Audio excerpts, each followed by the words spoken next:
Tuombe. Mwenyezi Mungu, tunakusihi tutazame kwa neema nyingi na baraka sisi watumishi wako ambao umeridhika kutuita kwa nyadhifa za uongozi katika jamhuri hii yetu. Tunakuomba utuajalie tuyatende na kufikiria mambo yote yatakayofikishwa mbele yetu kwa njia ya haki na uaminifu, ili kustawisha amani, ufanisi na heri ya nchi yetu na wale ambao haja zao umezikabidhi mikononi mwetu. Amen.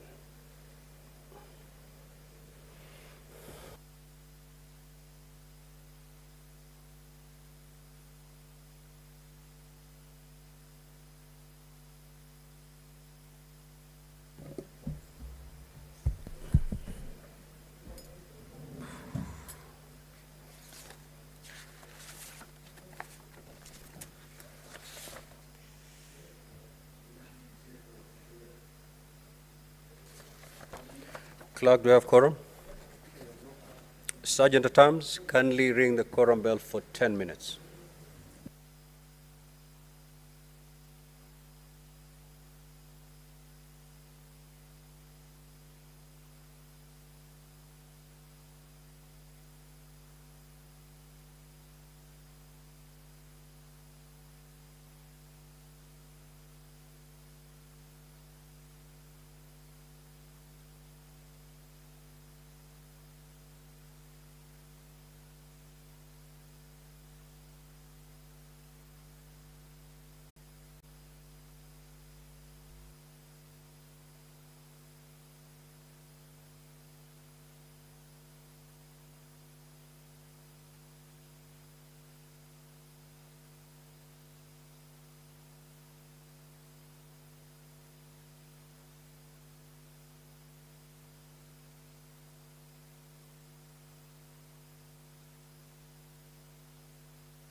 Order, honorable senators, we do have quorum now, so we'll proceed with today's business. Clerk, you may proceed to call the first order. Order number 1, administration of oath. Order number 2, communication from the chair.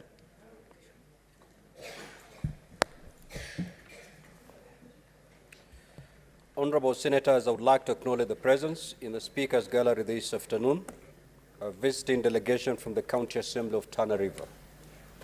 The delegation consists of members of the Committee on Delegated County Legislation who are undertaking a benchmarking visit to the Senate. Honorable senators, I request each member of the delegation to stand when called up so that they may be acknowledged in the Senate tradition. The Honorable Abdul Hakim Were Shehe, member of the County Assembly. Honorable Makka Maimuna, MCA. Honorable Mahmoud Gabo, MCA. Honorable Masha Boru, MCA. Honorable Hamid Babusa, MCA. Honorable Ismail Kadobo, MCA. Mr. Timna Komora, Legal Counsel. Mr. Bashir Nadir, Clerk Assistant. Mr. Hussein Hirsi, Sergeant at Arms. Mr. Jeremiah Barisa, an aide. And Ms. Brenda Komora, Hansard Officer. On behalf of the Senate and on my own behalf, I extend a warm welcome to the delegation and wish them all the best for the remainder of their visit. I also have another communication. Honorable senators, I would like to acknowledge the presence in the Speaker's Gallery this afternoon, a visiting delegation from Kisii University. The delegation consists of 10 students from the Faculty of Law who are visiting the Senate to gain first-hand experience in the lawmaking process. Honorable senators, on behalf of the Senate and my own behalf, I welcome the delegation and wish them a fruitful visit. I will call upon the Senator for Kisii County to, under 1 minute, extend a warm welcome to the delegation from Kisii University and the Majority Leader to extend a word of welcome on behalf of the delegation from Tana River County, in that particular order. Proceed, Senator Onyonka. Thank you, Mr. Speaker, for giving me the opportunity to welcome this delegation of young Kenyans who happen to come from Kisii University in Kisii County. I wanted to inform you that this building is what is called the gallery. You can see where the speaker sits, and you can see where all of us sit around this place. I hope that you will be watching, observing, and listening to the procedures of the House. Information I have is that 1 or 2 of you, 3 of you are actually lawyers, and most probably you might end up getting a job in this House as a clerk, or become members of the Senate, or become members of Parliament. I welcome you, and once you're done, you could ask me, I take you to the coffee shop where we drink our coffee, and I will gladly be happy to receive you after you're done. Thank you, Mr. Speaker, for allowing these brilliant minds to come and express and see for themselves what this House stands for. Thank you, sir. Majority Leader.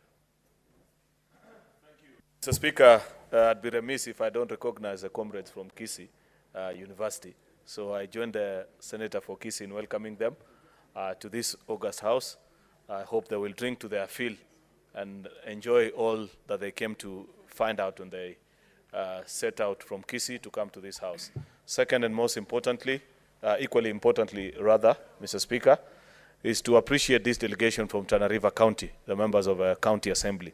The collaboration between county assemblies and the Senate, Mr. Speaker, is at the heart of success of devolution. And each time we have a delegation from any of our 47 county assemblies coming to the Senate to learn a thing or two, Mr. Speaker, I feel immensely proud because I know, Mr. Speaker, that by the time they leave this House, they have learned a lot that they can implement in their county assembly so that we enshrine and celebrate devolution.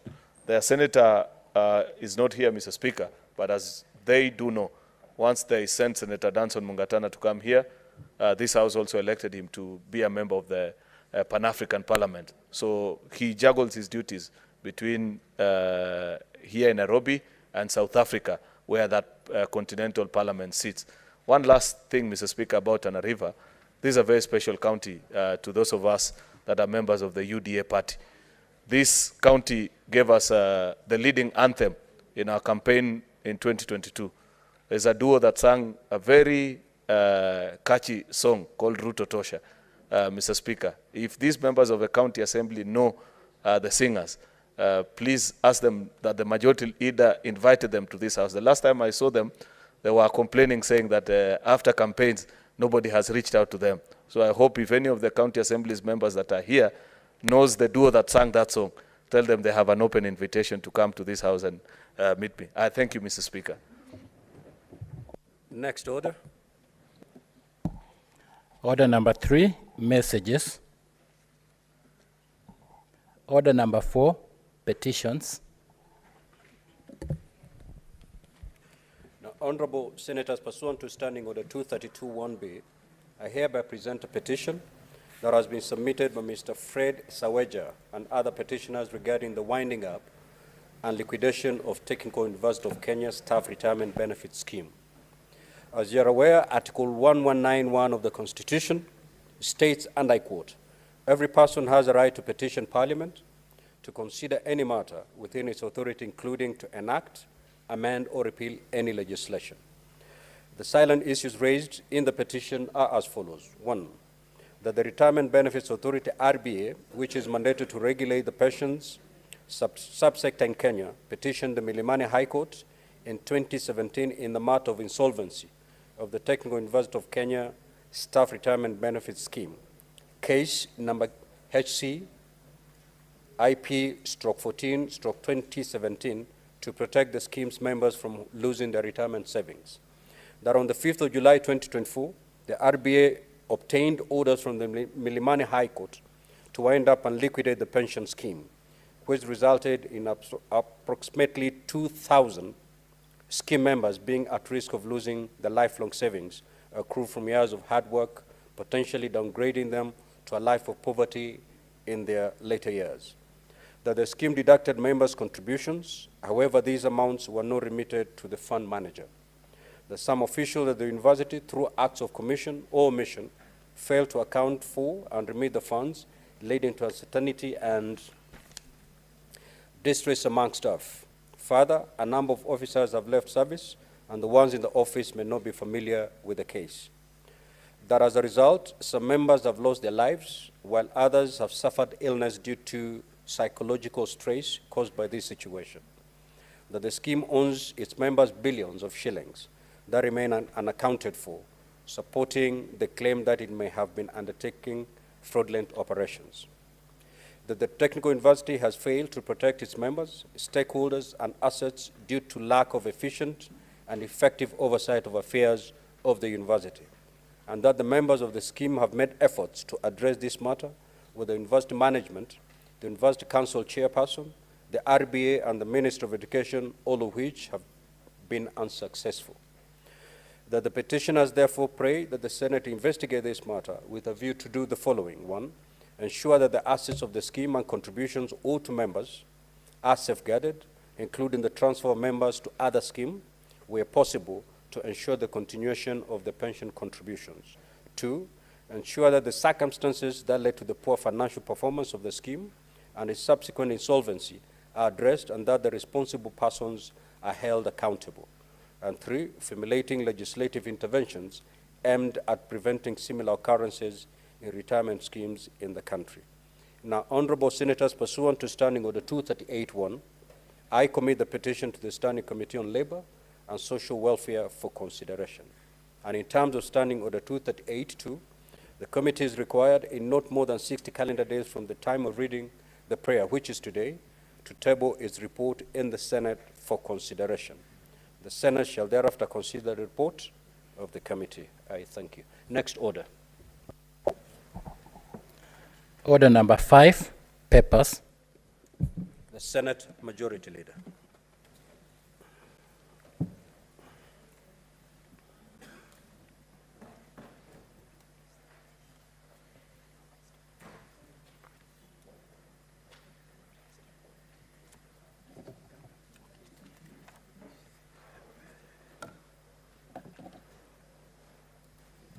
Mr. Speaker, sir, I beg to lay the following papers on the table of the Senate today, Wednesday, the 13th of November, 2024.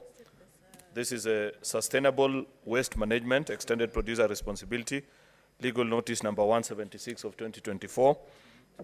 The Environmental Management and Coordination Water Quality Regulations, Legal Notice number 177 of 2024. The Environmental Management and Coordination Waste Management Regulations, Legal Notice number 178 of 2024. The Environmental Management and Coordination Sand Harvesting Regulations, Legal Notice number 179 of 2024. The Environmental Management and Coordination Air Quality Regulations, Legal Notice number 180 of 2024. The Environmental Management and Coordination Management and Control Plastic Packaging Materials Regulations, Legal Notice number 181 of 2024. The Environmental Management and Coordination Management of Toxic and Hazardous Chemicals Materials Regulations, Legal Notice number 182 of 2024. Mr. Speaker, I beg to lay. Next order. Order number 6, notices of motion. Next order. Order number 7, questions and statements. Statement pursuant to Standing Order 53-1, Honorable Senator Esther Okanyuri.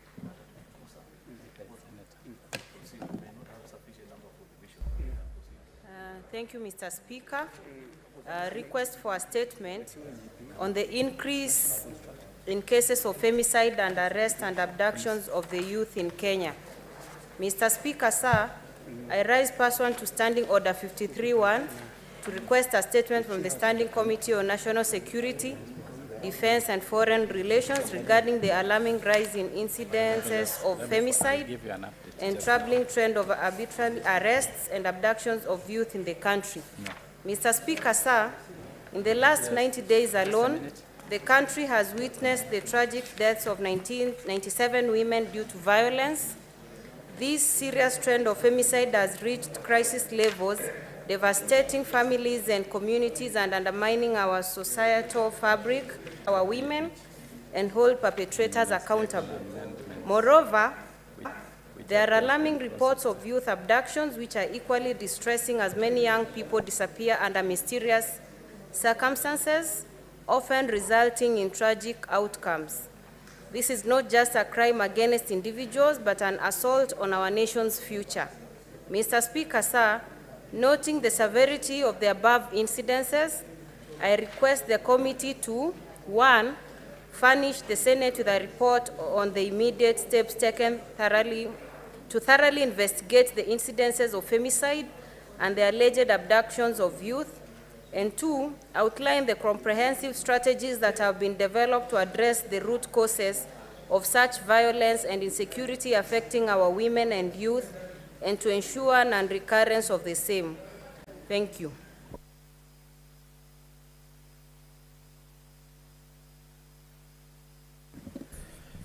Senator for Kisumu County, Professor Tom Ojenda. That statement is dropped. Honorable Senator Chimera Raphael.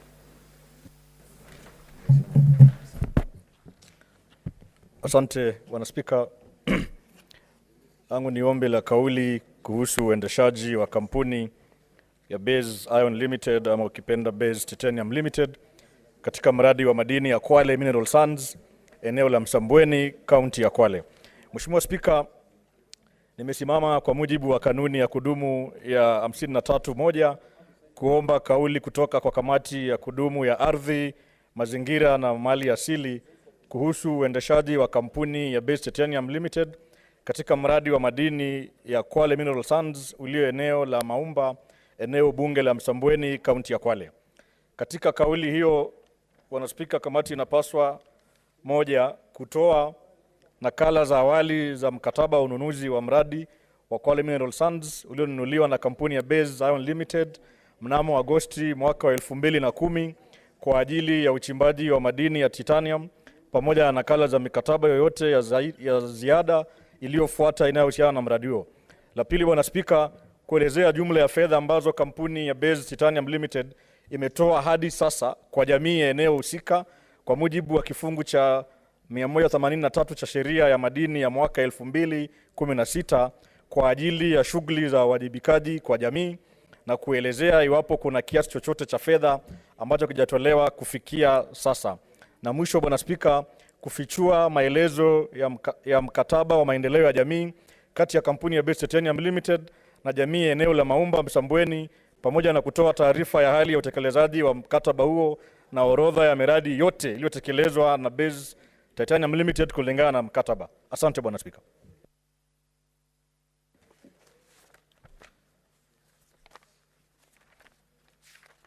The Senator for Nandi. You may proceed, Senator. Yeah. Mr. Speaker, thank you, and I hope all members will listen to this very critical statement. The Senate statement of an issue of general topical concern on the contempt of Senate committee invitations by county governors.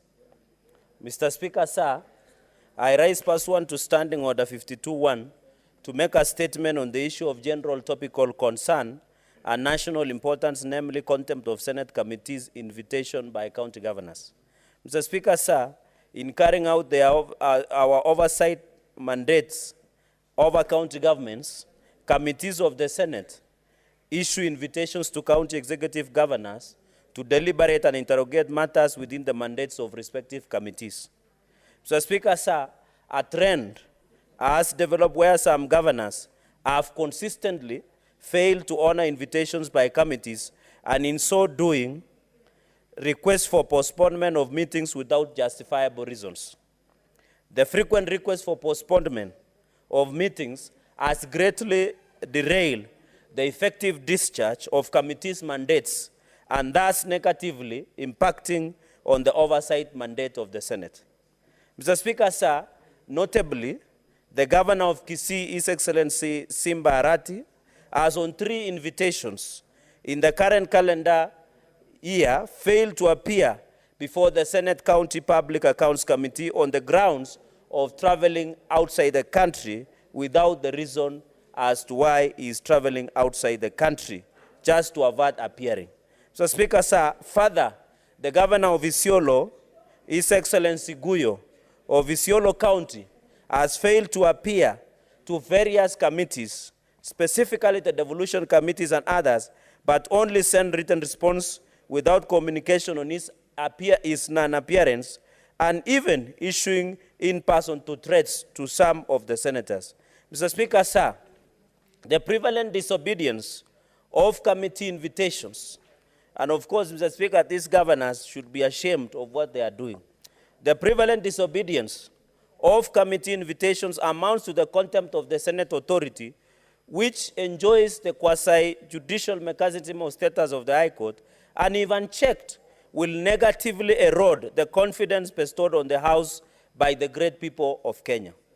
Mr. Speaker, sir, various committees have applied Section 18 and 19 of the Parliamentary Powers and Privileges Act to compel witnesses to appear. The penalties imposed by the Act are not deterrent enough. Mr. Speaker, sir, in conclusion, in order to realize optimal cooperation by the county entities, the Senate may consider amendments to Article 125 of the Constitution of Kenya and to the Parliamentary Powers and Privileges Act to provide for higher penalties for violation of the Act. Further, legislative interventions be developed, Mr. Speaker, to empower the Senate to be conferred with original jurisdiction to initiate impeachment of a county governor for gross violation of the law and failure to comply with accountability frameworks provided under the law. Mr. Speaker, I'm issuing this statement on behalf of the Senate Public Accounts Committee as the powerful vice chairperson. Myself and the chair, we enjoy a cordial working relationship, and like other institutions, Mr. Speaker. With those very many remarks, I thank you.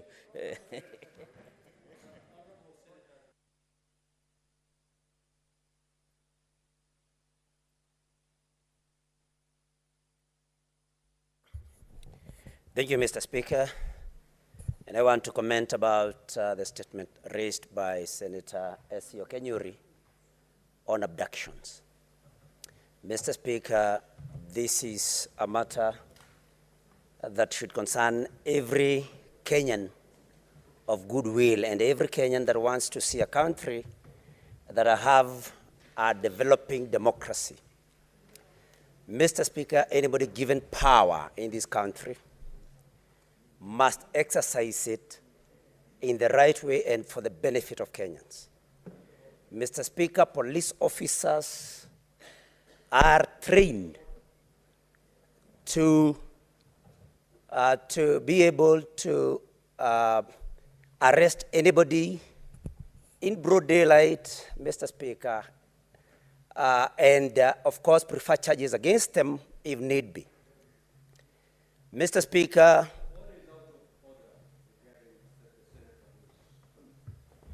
Mr. Speaker, I'm raising under standing order number 1. Mr. Speaker, you've ruled that this session will last for 15 minutes. But I keenly noted that you did not rule what a senator's time could look like. And given that a number of us would also want to chime in, would you please perhaps give a guidance, perhaps it will take 2 minutes or so?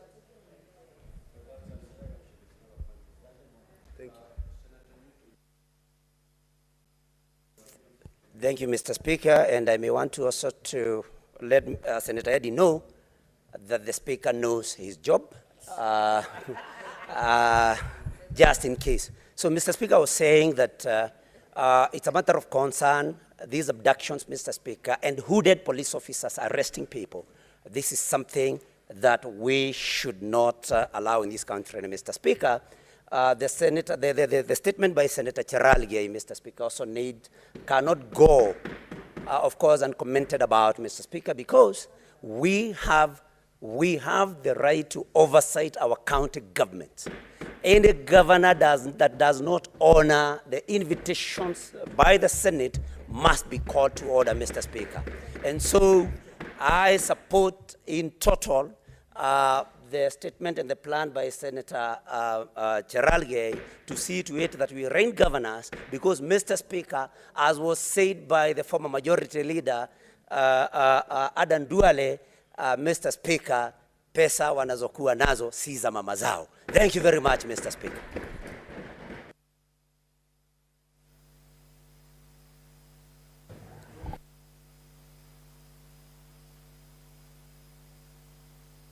Thank you.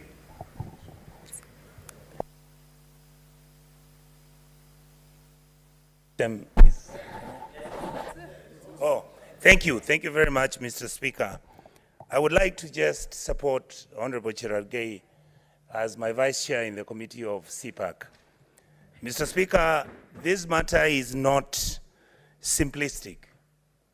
We have been sitting in the CPAC committee, and indeed, without anybody interpreting and thinking that our agenda is basically to make sure that we disagree or we make noise at the governors whom we disagree with. That's not the issue here, Speaker. There are some governors, we've invited them, they have come on time, they send their documents on time. The standing orders require that some of the documents are delivered to us at least 14 days before the period that we meet the governor. And some of them have come with their officers, and we have been satisfied with some of the good work some of them are doing. And yet in reality, Mr. Speaker, where we are now is you find that our responsibility as the team that is oversighting the county governments and even the national government, if we allow this precedent to take place, if we allow governors to unilaterally make a decision that they are going to come up with some flimsy excuse to come and justify why they cannot come, and we interrogate their books so that publicly their voters and their citizens can know whether they've been doing a good job or not, is unconscionable and unacceptable. I would like to thank Honorable Cherargei for standing firm.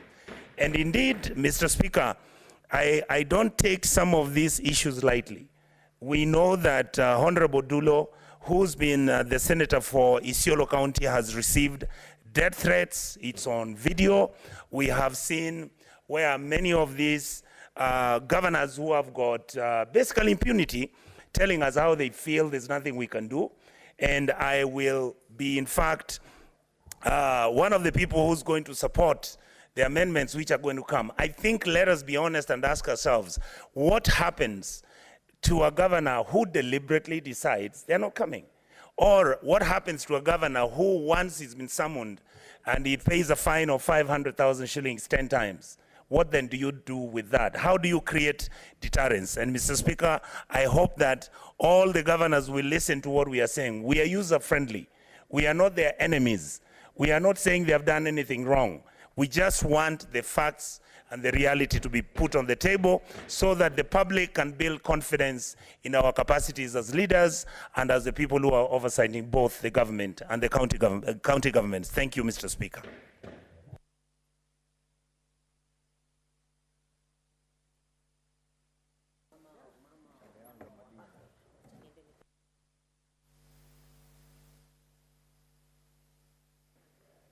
Asante Bwana Spika kwa kuweza kunipa fursa hii na mimi niweze kutoa changizo zangu kwenye statement ambazo zimeitishwa. Kwanza ningependa kuchangia statement ya dadangu Senator Esio Kenyuri kuhusu abductions ambazo zinaendelea. Ningependa kuzungumza na sisi viongozi na hata wananchi kwa jumla. Pindi anapopotea mwananchi, tusiwe na haraka ya kuhukumu kwamba ni serikali imemchukua mtu kama yule kuenda kumfanyia labda mambo mabaya. Kwa sababu zana ile inafanya wale wahusika ambao wanapaswa kufanya utafiti kwa kuda alikopelekwa yule aliyekuwa abducted kuwa ngumu, kwa sababu tayari tumeweza kunyosha kidole cha lawama katika taasisi fulani. Pili, niweze kuchangia pia katika statement ya ndugu yangu Cherargei, Bwana Spika. Mimi kama mwanakamati wa kamati ya CPIC hapa Seneti, tumekuwa tukiita magavana mara moja na mara mbili. Na kama tulivyozoeza kuzungumza awali, kwamba tunapowaita magavana kama hawa kuwauliza maswali, sio kwa nia mbaya ama kwa jambo baya. Ni kuweza kuweka uwazi katika yale mamlaka ambao tumepewa na bunge hili la Seneti. Lakini tunapoona kwamba kama mfano wa seneta wa Isiolo, seneta wa Kisii, juzi pia nimeona magavana ambao tumekuwa tukiwaita katika kamati yetu ya Leba, kamati yetu ya CPIC, wanakataa na wanaenda katika vyombo vya social media kusema kwamba hatutakuja kwa sababu kuna atiati, kuna nini, kuna siasa. Sisi hatuko hapa kisiasa, tuko na majukumu kama maseneta wa taifa la Kenya kuweza kuona kwamba zile pesa tunatetea kuenda katika magatuzi yetu 47 zinatumika kwa usawa, na yale mapendekezo tunawapa wanaenda kuyafanyia kazi na sio kwa sababu nyingine. Bwana Spika, ningependa kuambia viongozi wa kisiasa katika taifa letu la Kenya ya kwamba watu wanapotekwa nyara, tuweni makini kuweza kunyosha vidole vya lawama, kwa sababu tayari tunapeana mwelekeo ambao labda siwo, kwa sababu haiwezekani serikali iendelee kupoteza wananchi wake wakati yeye ndiyo ako na mamlaka ya kuwatunza maisha yao. Asante Bwana Spika.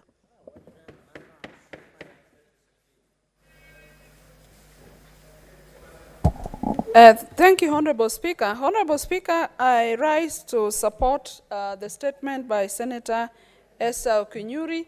And Honorable Speaker, on humanitarian grounds, Honorable Speaker, all of us must be concerned about the recent killings, especially of young girls. But Honorable Speaker, the most amazing thing is that most of these deaths seem to be executed by people that are known to these victims. And so, Honorable Speaker, we want to call upon everybody, family members, let us be on the lookout. Let us discuss with our young sisters and young girls on how to go about some relationships that they have. And Honorable Speaker, also to share with everybody that even when people disagree, there's always a way in which we can sort out most of this disagreement. Honorable Speaker, secondly, I want to support the statement by the Senator of Nandi, and to say, Honorable Speaker, that as Houses of Parliament, we have a duty to execute. And the governors must know that just as they were elected by the people to lead those counties, the senators here are equally elected to oversight them, to represent the Kenyans all over the country. And so, Honorable Speaker, it cannot be a choice of a governor to choose when to come to a committee or to choose when to come, because they do not have that choice. Once they swore to serve their people, once they swore to protect the constitution of this country, they must live up by they must live up to the expectations of the same constitution. They are not doing anybody a favor by coming to the Senate. They are not doing anybody a favor by coming to the committee. And Honorable Speaker, these are constitutional offices. And if people feel that they can operate at their own whims, they have the option of stepping aside so that we get leaders that can support and can work for the people as per their expectation. Honorable Speaker, the Senate must stamp its feet. The governors have no option. They must come and appear in the committees, because even the senators are just doing their work, and we must represent the people that we represent here. We must oversight, and the governors have no choice. Honorable Speaker, I support.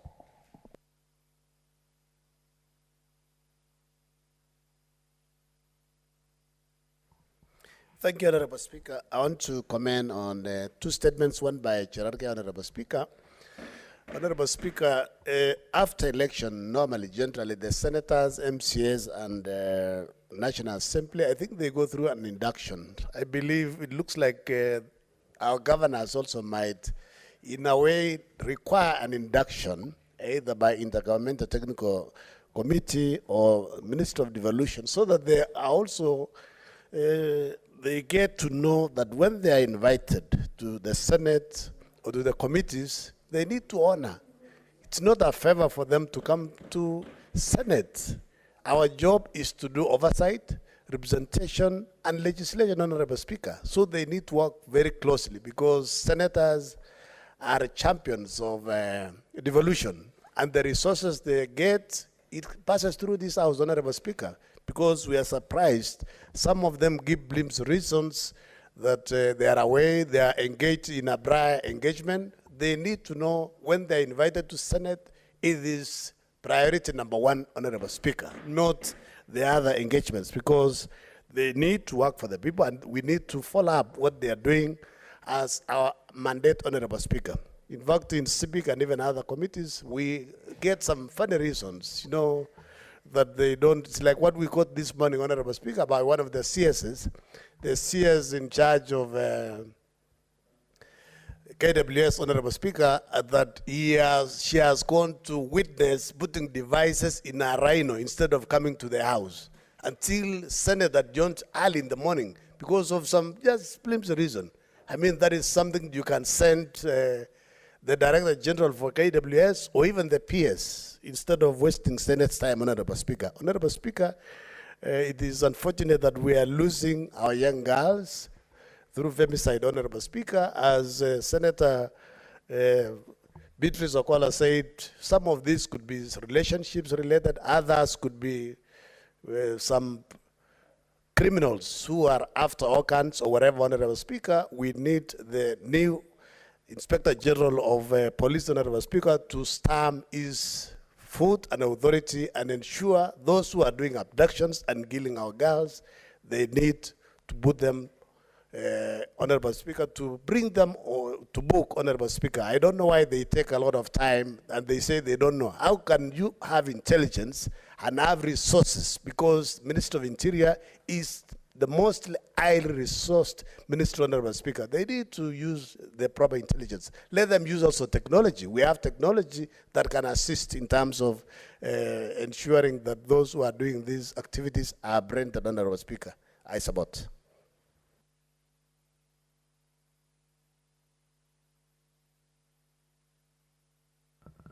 Mr. Speaker, thank you very much for this opportunity. And I wish to thank my Vice Chair of PAC on his statement. Mr. Speaker, I remember you saying that this is a time for action, it's not time for lamenting. We have actually experienced that some of the governors are taking the cue of Governor for Isiolo in various committees. And I think this has to stop. Mr. Speaker, I've been around for some time, and I have never seen a governor who is taking a committee of the House to court just because of appearance. It has never happened. Number two, there are summonses that has been given to the governor of Isiolo, and I see there is actually one from Labour Committee where they have instructed IG to arrest him and bring him before the committee of the House. I hope that is going to work. And if that doesn't work, then we have proved the governor for Isiolo right, because he's been going around saying there is nothing Senate will do to him. Even if he fails to appear many times, Senate will do nothing to him. Mr. Speaker, that is impunity of the highest order. I have even been discussed at the Council of Governors that I'm rogue. Let me be rogue because of doing my work. Mr. Speaker, before we went on recess, I read a statement on the floor of this House. And Mr. Speaker, let me be open. 10 members of staff from county government of Isiolo sat in the boardroom of the governor. They discussed on how to eliminate me. I have a clip and I have photos of those members of staff. And he has audacity to tell members of public and the newspaper that I'm lying. He's been going around saying he knows everybody in the government, DCI, EACC, and nobody is going to do anything to him. Mr. Speaker, this is a raw governor who does nothing. Mr. Speaker, he operates from Nairobi. He's never in Isiolo. And secondly, he has no respect at all for the House of Senate. Mr. Speaker, we discussed this matter yesterday. County assembly members are in the pocket of the governors. We must have a solution to this problem where Senate can take action on those rogue governors. I thank you.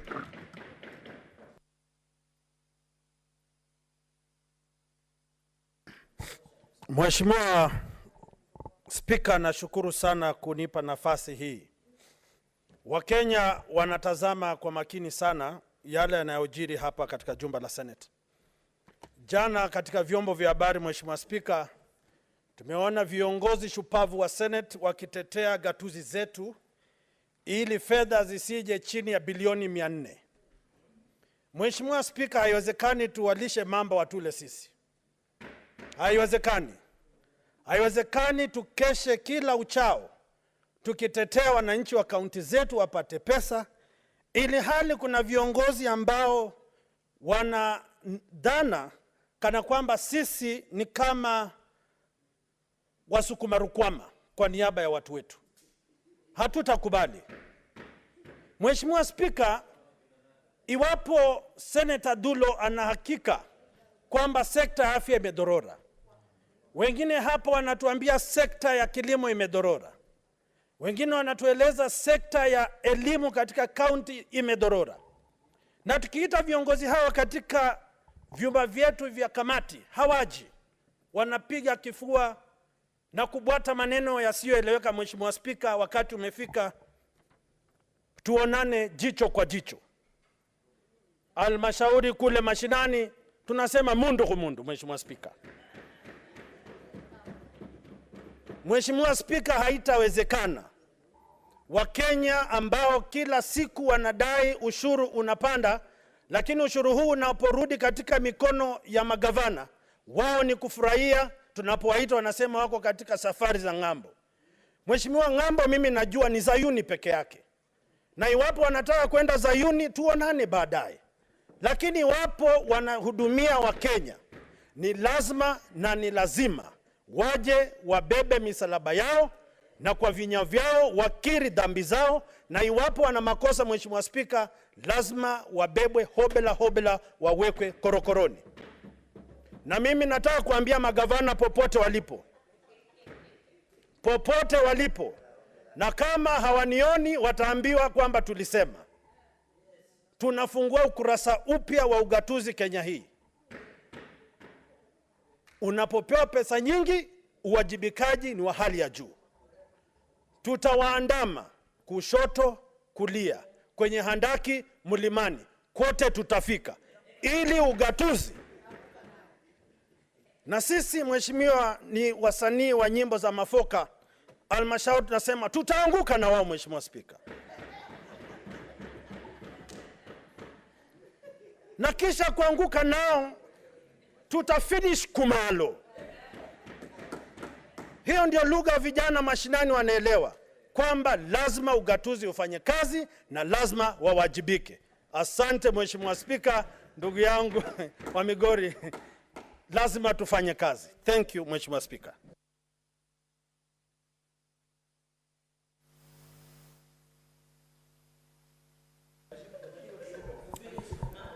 Thank you, Mr. Speaker. Mr. Speaker,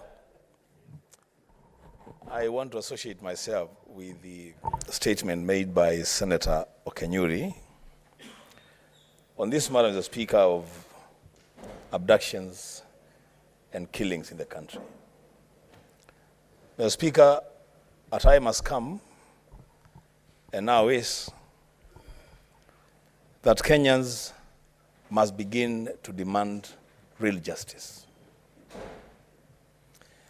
Justice for the people that are being killed and justice for people that are being abducted. And Mr. Speaker, that demand goes to the government of the day. Mr. Speaker, the number of killings happening in this country must actually begin to scare everyone. And if the intention of the killers, the Speaker, was to scare this nation, then this nation is getting scared. Hardly a day passes, Mr. Speaker, before we hear reports of people killed, bodies recovered, people disappearing. Mr. Speaker, something must be done. On the matter of governance, as espoused by the Senator Fonandi, Mr. Speaker, we must admit, all of us,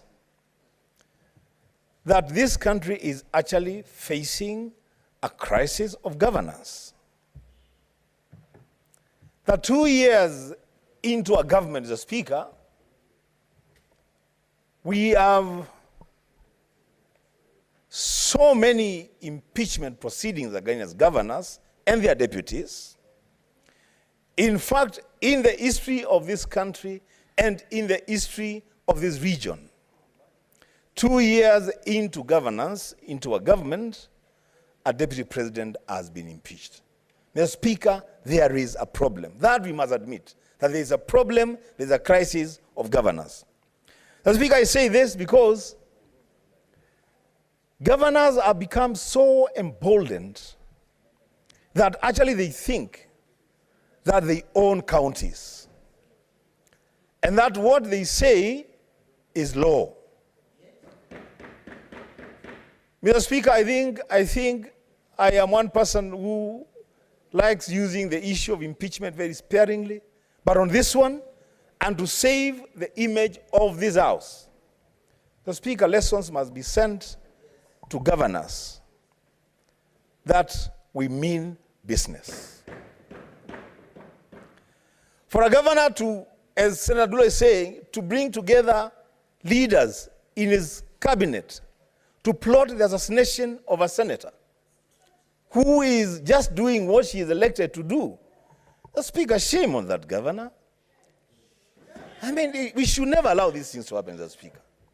And I will stand with my colleagues to demand that the governor for Isiolo be brought here, in this House, The Speaker.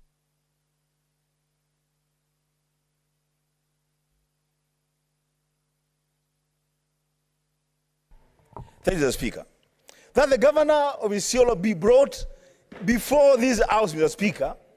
Let him now, if this is what he does, if this is how best he deals with these things, let him now go and organize the assassination of the 67 senators of the Republic of Kenya.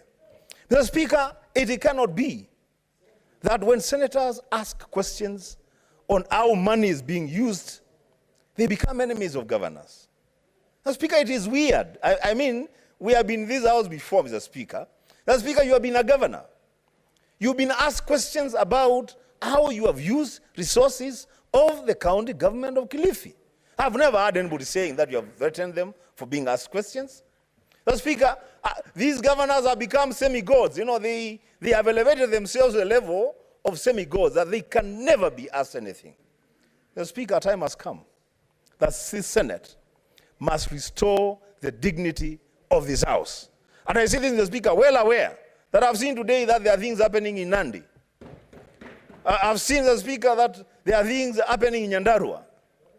Mr. Speaker, I want to call upon members of the county assemblies to demand nothing less than accountability from their governors. I thank you, Mr. Speaker.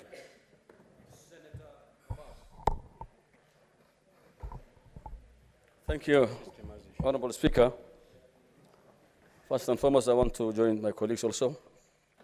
For one, I want to support the statement from Senator Izzy. Honorable Speaker, I think many times the House have discussed issues to do with the disappearance of Kenyans. It's actually a very unfortunate situation. And what is going on in this country, I think the security of this country is going out of hand. And it's the high time that the security officers must take charge of the security of this country. There are so many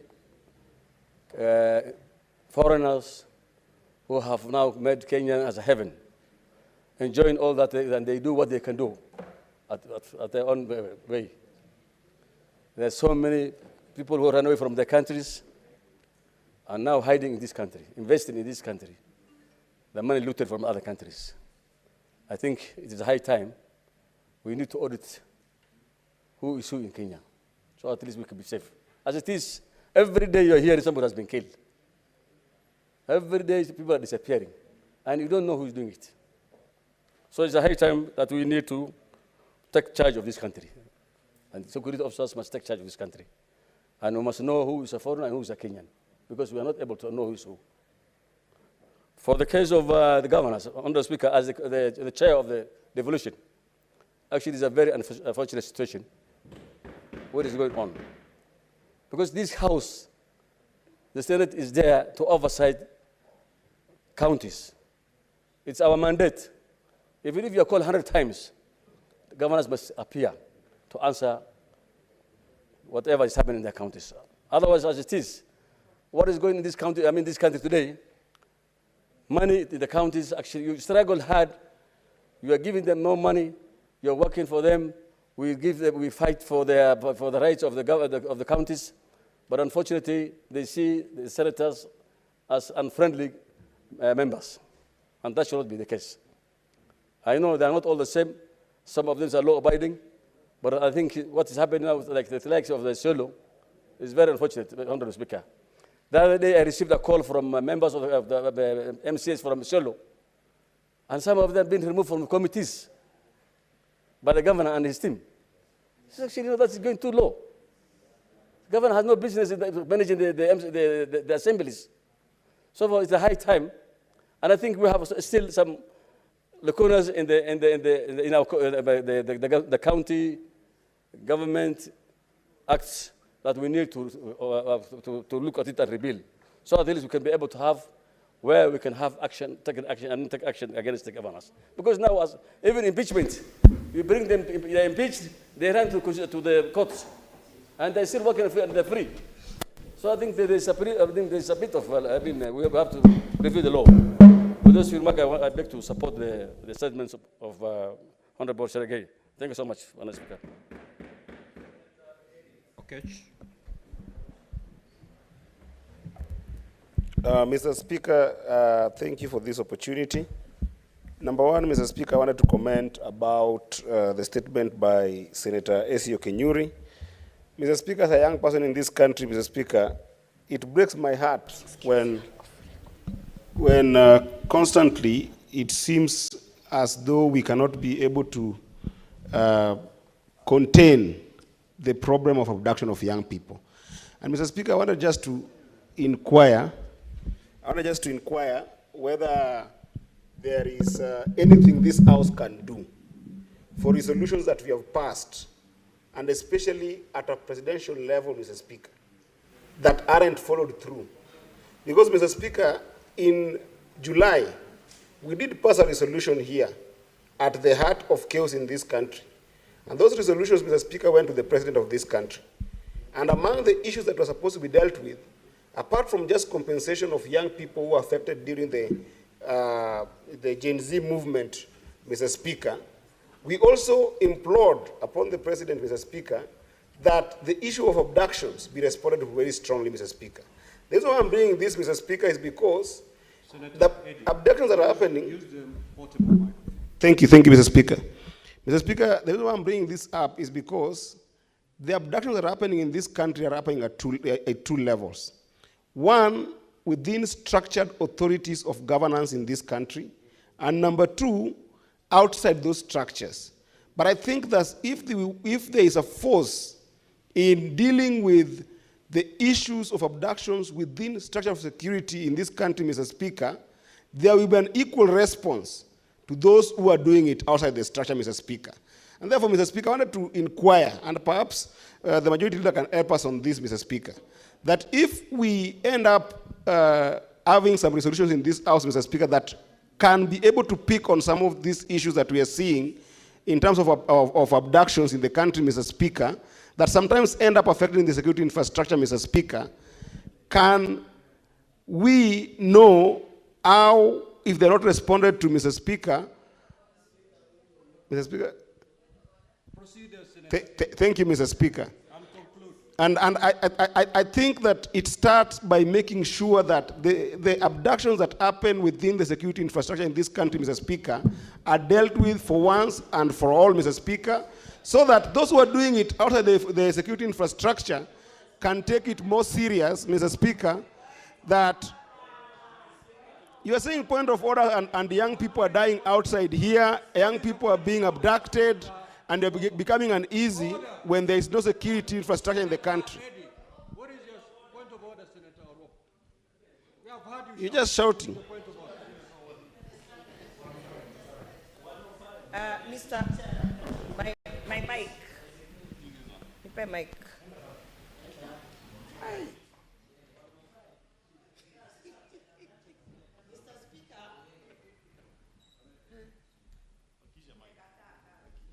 I can lend you mine. Mr. Speaker, understanding Order 105, I have listened to Senator Eddie Okech talking about abductions happening within the structures of government and outside other structures.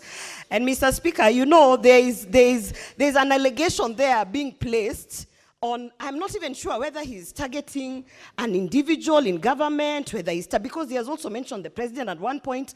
Can he substantiate these structures within government where he's saying that are being used for abduction? Perhaps he knows of a unit, a particular unit that he can even just mention, so that even us as senators, we can come out and call out that unit. We would like to know which is this inside government, maybe, and if he cannot substantiate, he must apologize and withdraw, because this is the upper house. This is not the National Assembly. This is a house of records, a house of procedure, and we carry ourselves with facts. Mr. Speaker, let him substantiate.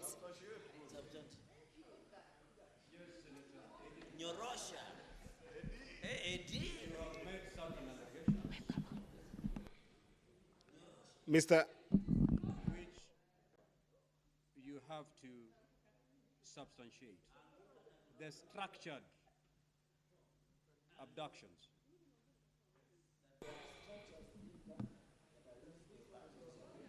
Mr. Speaker.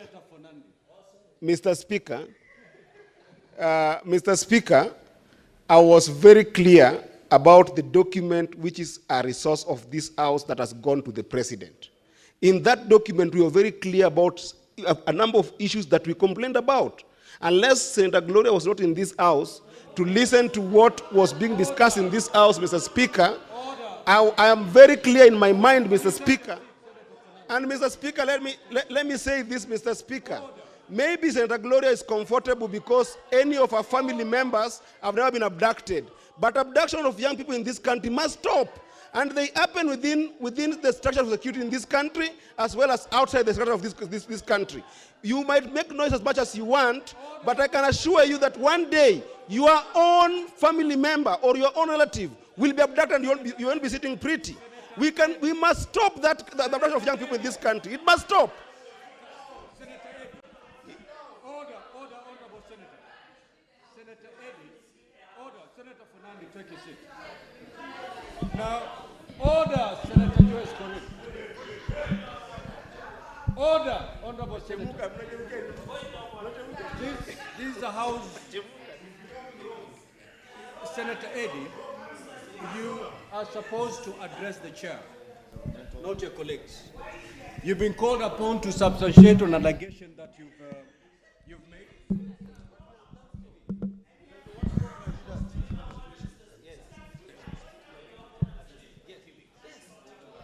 Order, honorable senators. Mr. Speaker. Sit down, Senator Eddy. Where are you going? Sit down. Sit down, sit down. The chair is speaking. Senator for Kilifi, let the chair handle this. Now, Senator Roba rose on a point of order on this allegation that you've said there are structured abductions within the system. So you've been called upon to substantiate those allegations. What did you mean by structured abductions within government? Instead of responding to that, you've been shouting back at your colleagues. Proceed, Senator Eddy, to substantiate. If you're not in a position to do that today, you know exactly what to do. Mr. Speaker, Order. Mr. Speaker, Can the senator be heard inside? Mr. Speaker, it is not my role as a senator of Migori to focus the Senator Oruoba in this House. I refer to a resolution of this House, Mr. Speaker, that is a property of the House passed by all of us. And that resolution, Mr. Speaker, that resolution, if you read it, Mr. Speaker, it talks about abductions and killings that this Senate was tired of, addressed to government, Mr. Speaker. If it is addressed to government, Mr. Speaker, and it has not been responded to, Mr. Speaker. Senator Eddy, order. Senator Joyce, I caution you. You proceed, I'll throw you out of the chamber. Now, Senator Eddy, look for that document and read the particular resolution that you're relying on. And I'm giving you to do that tomorrow. You may not be able to get the document right away. Look for that document and read that particular resolution that supports your allegation. Mr. Speaker, let's proceed. Have a seat. Mr. Speaker, I hadn't finished. They ate on my time, Mr. Speaker. They ate on my time. Sit down. Take your seat. Mr. Speaker, you're giving them some. They ate on my time. Take your seat. Senator Omtata. Senator for Kilifi, you know there is no senator on their feet. You cannot raise on a point of order. No, he was still standing there. Yeah, but proceed. I did not refuse you. You don't catch my eye. Proceed, Senator Omtata.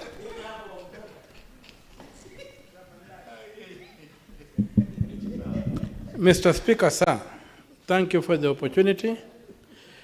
The question of abductions is a very serious question.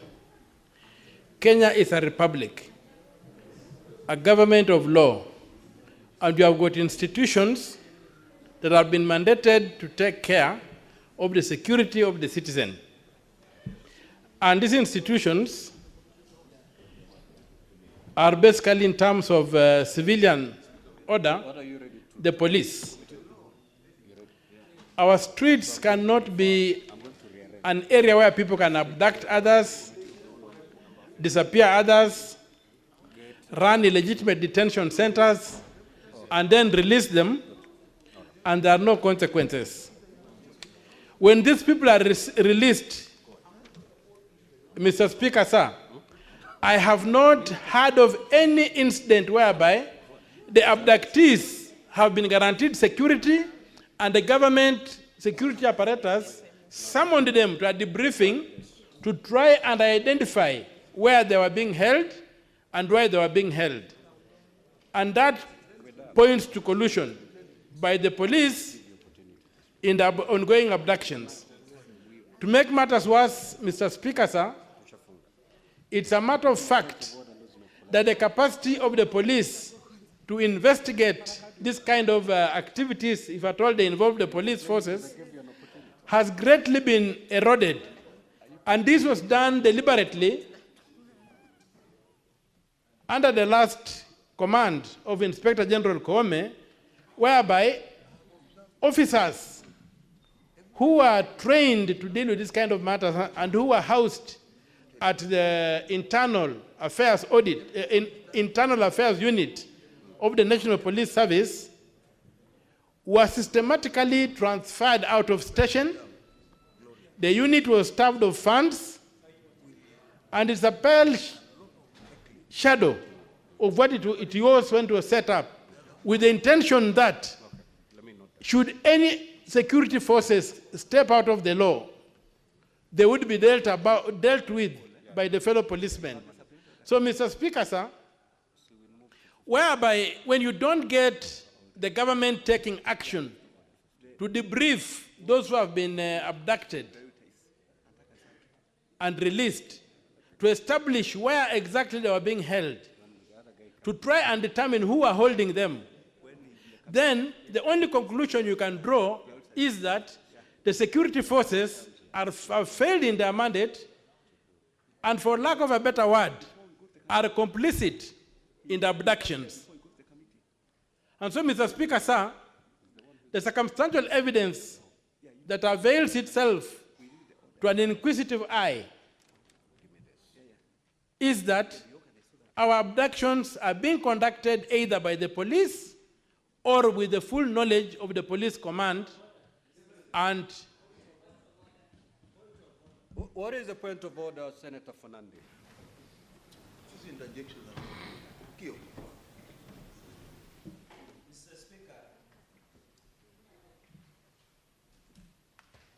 Mr. Speaker, I raise understanding order 105. While I agree that the issue of abductions is a very serious issue in the country, you cannot allow Senator Okia Omtata to get away with what he's saying by saying that the abductions that is happening within the country are either state sanctioned or police sanctioned. And talking about defunding a unit. Mr. Speaker, can the senator of Busia table evidence to show that there is complicity or the police are tolerating the abductions that is happening currently in the country, so that we can move forward? If he can table, Mr. Speaker, then we move forward, because he's a litigant. He knows in court you don't carry gossip before a court of law, Mr. Speaker. He must substantiate. This is not a market, Mr. Speaker. This is not a market. This is not a marketplace, Mr. Speaker, where you bring the gossip, Mr. Speaker. Mr. Speaker, can you protect me? Mr. Speaker, can you protect me, Mr. Speaker? No, can you protect me? Senator Fernandez. This is not heckling Senator arena. Fernandez, you've made your case. Take a seat.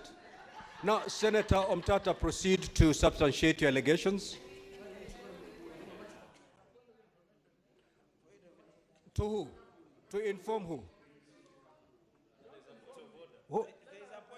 Just let Senator Omtata proceed to substantiate.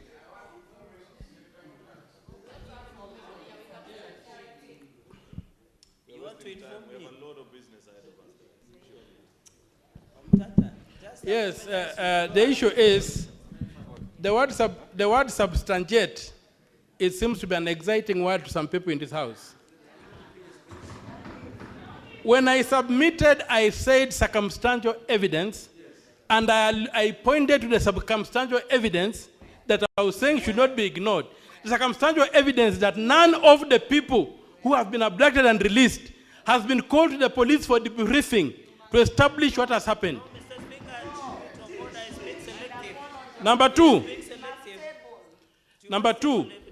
is a statement of fact, and there have even been complaints about the funding of the internal affairs unit of the police. Which evidence? Point number 3, the internal affairs unit has had its officers transferred, and this happened under Inspector General Quorum. So, as far as I'm concerned, you don't substantiate the obvious. You cannot table evidence that something did not happen. You cannot, yes. You're not going to exchange with the senator. I'm not exchanging, I'm talking to the chair. I'm choosing not to listen to a heckler. I'm in charge of this house, and if you need protection, I'll give it to you. Just proceed. Mr. Speaker, sir, thank you very much. The issue is, I cannot substantiate what did not happen. I said the police have never called any of the people who are abducted and released to a debriefing for them to tell them where have these people been. The only thing that can happen is for Senator Cherargei to come up with evidence that the police have done that. When I say it has never happened, you cannot ask me to substantiate what never happens. No, you are being clever by half. I'm a clever man. Senator Fernandi, I'm cautioning you. So, I have not said anything that requires substantiation. Conclude, Senator Mtata. So, Mr. Speaker, sir, the issues of abductions are very serious matters, and we need, as a house, maybe to have a special sitting where we can summon our security forces, because recently it was reported in the media that the Inspector General of Police said he was not aware of who was abducting people. Yes. So we need them to be summoned to this house to come and tell us why the police has lost control of the security of this country. Your 3 minutes time is up. Thank you, Mr. Speaker, sir. I have nothing else to submit. I'm happy to see the majority leader very calm. Now, honorable senators, that marks the end of the intervention of the statements. Now, allow me, pursuant to Standing Order 45-2, to rearrange today's order paper. We will move to handle order number 15, 16, 17, 23, and 24 before we resume normal flow as contained in today's order paper. Clerk, you may proceed to call those orders. Order number 15, Committee of the Whole, the Meteorology Bill, Senate Bills number 45 of 2023. Order number 16, Committee of the Whole, the National Construction Authority Amendment Bill, National Assembly Bills number 59 of 2022. Order number 17, Committee of the Whole, the Cancer Prevention and Control Amendment number 2 Bill, National Assembly Bills number 45 of 2022. Order number 23, Committee of the Whole, the Political Parties Amendment number 2 Bill, Senate Bills number 26 of 2024.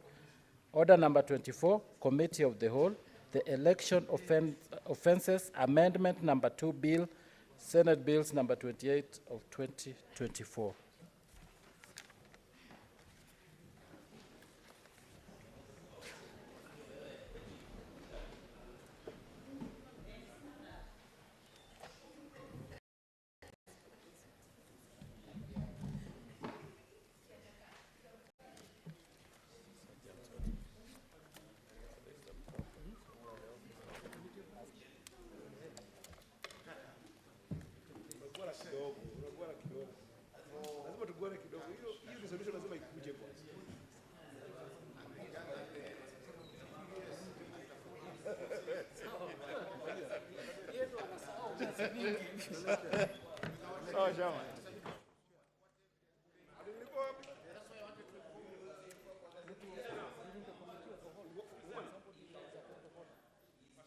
hiyo ni uongo.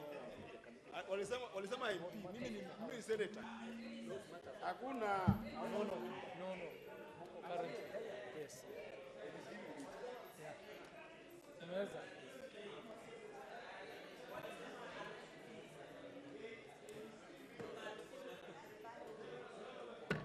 Where's the, is it working?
What's happened?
Order, senators.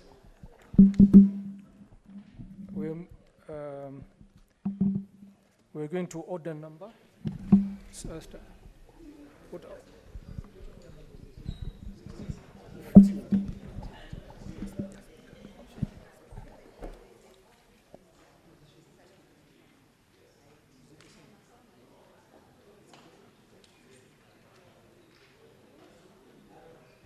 Order, honorable senators, order, please take your seats. We are about to begin. Order number 15, clerk. Order number 15 is the Meteorology Bill, Senate Bills number 45 of 2023. And we are going to the clauses, clause 3. Majority Leader, clause 3.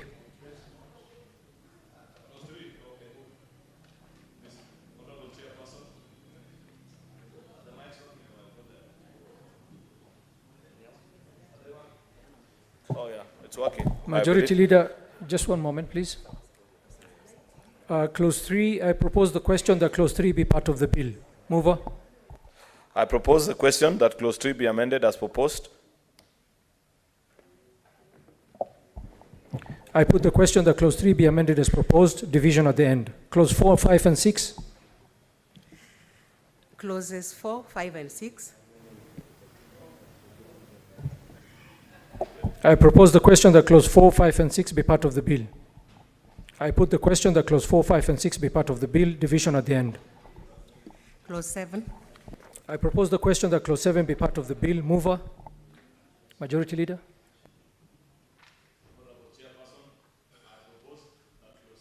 Be amended as proposed in the order paper. I propose the question that Clause 7 be amended as proposed. I put the question that Clause 7 be amended as proposed, division at the end. Clauses 8 to 15. I propose the question that Clauses 8 to 15 be part of the bill. I put the question that Clauses 8 to 15 be part of the bill, division at the end. Clauses 16 to 25. I propose the question that the clauses 16 to 25 be part of the bill. I put the question that clauses 16 to 25 be part of the bill, division at the end. Clauses 26 to 35. I propose the question that clauses 26 to 35 be part of the bill.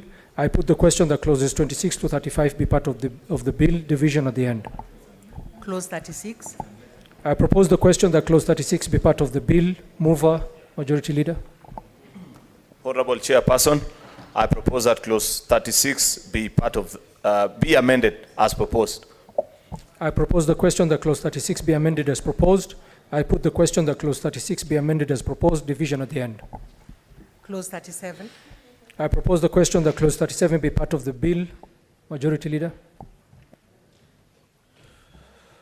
Honorable Chairperson, I propose that Clause 37 be amended as proposed.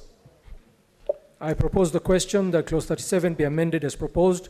I put the question that Clause 37 be amended as proposed, division at the end. Clauses 38 and 39. I propose the question that Clause 38 and 39 be part of the bill. I put the question that Clause 38 and 39 be part of the bill, division at the end. Clause 40.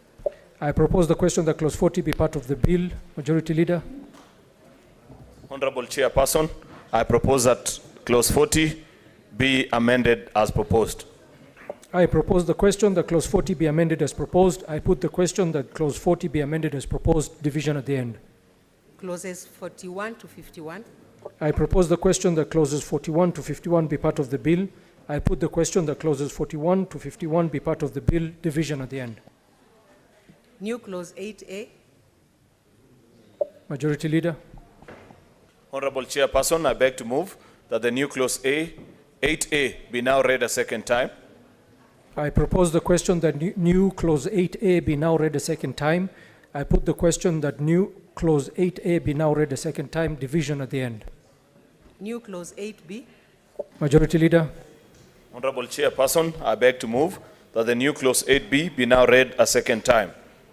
I propose the question that new Clause 8B be now read a second time. I put the question that new Clause 8B be now read a second time, division at the end. New Clause 8C. Majority Leader. Honorable Chairperson, I beg to move that new Clause 8C be now read a second time. I propose the question that new Clause 8C be now read a second time. I put the question that new Clause 8C be now read a second time, division at the end. The first schedule. I propose the question that the first schedule be part of the bill. I put the question that the first schedule be part of the bill, division at the end. The second schedule. I propose the question that the second schedule be part of the bill. Majority Leader. Honorable Chairperson, I propose that the second schedule be amended as proposed. I propose the question that the second schedule be amended as proposed. I put the question that the second schedule be amended as proposed, division at the end. The third schedule. I propose the question that the third schedule be part of the bill. I put the question that the third schedule be part of the bill, division at the end. Clause 2. I propose the question that Clause 2 be part of the bill. I put the question that Clause 2 be part of the bill, division at the end. The title and Clause 1. I propose the question that the title and Clause 1 be part of the bill. I put the question that the title and Clause 1 be part of the bill, division at the end.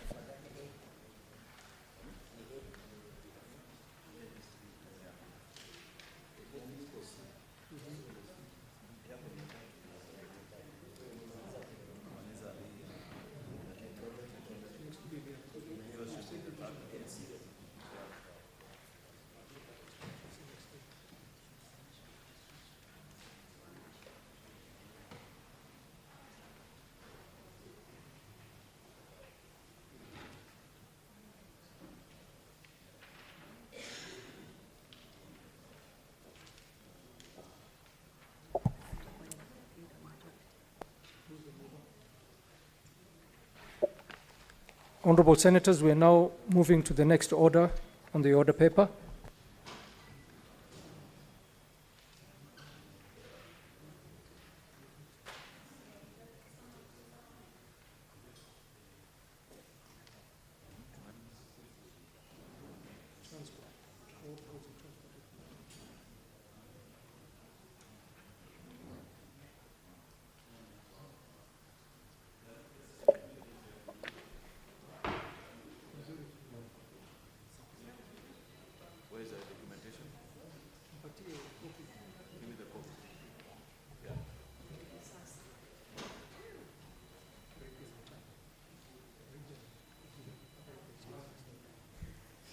Okay, now we are moving to the National Construction Authority amendment.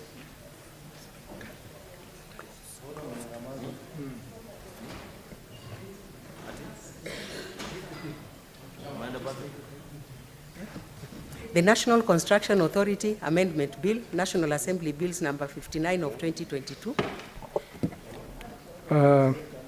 Majority Leader? No. Clause 2. I propose the question that Clause 2 be part of the bill. I put the question that Clause 2 be part of the bill, division at the end. New Clause 1A. New Clause 1A. Majority Leader?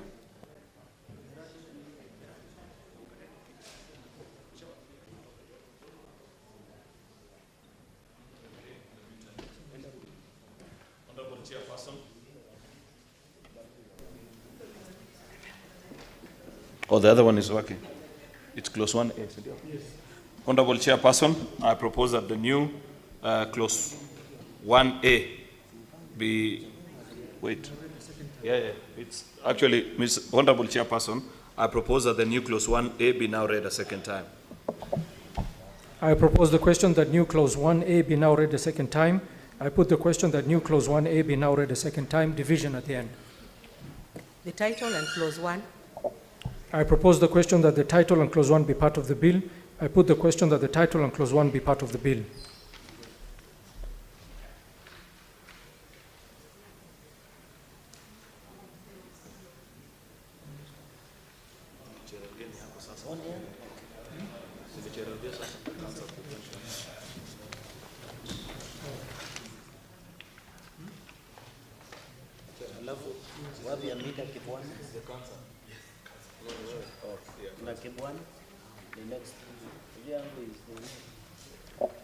Honorable Senators, we are proceeding to the next bill, the Cancer Prevention and Control Amendment Bill number 2, Assembly Bills number 45 of 2022. Clause 2. I propose the question that Clause 2 be part of the bill. Mover.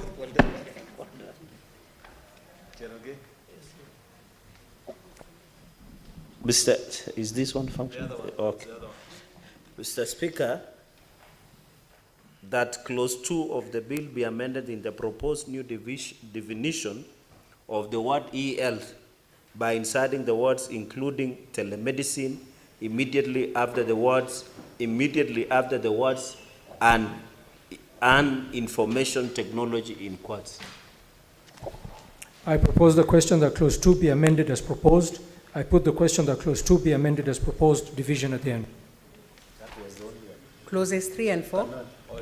I propose the question that Clauses 3 and 4 be part of the bill. I put the question that Clauses 3 and 4 be part of the bill, division at the end. The title and Clause 1. I propose the question that the title and Clause 1 be part of the bill. I put the question that the title and Clause 1 be part of the bill, division at the end.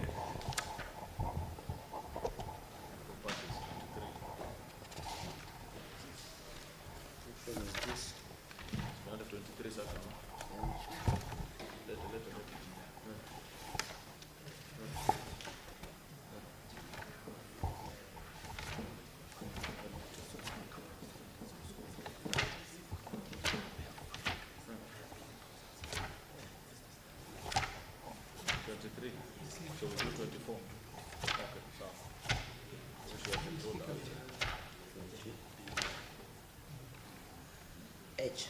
You need H.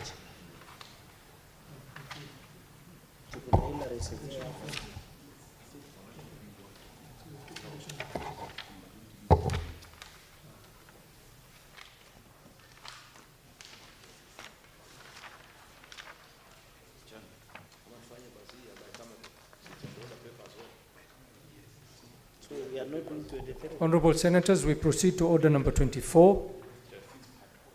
The Election Offences Amendment number 2 Bill, Senate Bills number 28 of 2024. Clause 2. I propose the question that clause 2 be part of the bill. Mover. Elections. No, that's number 24. No, I thought we had said.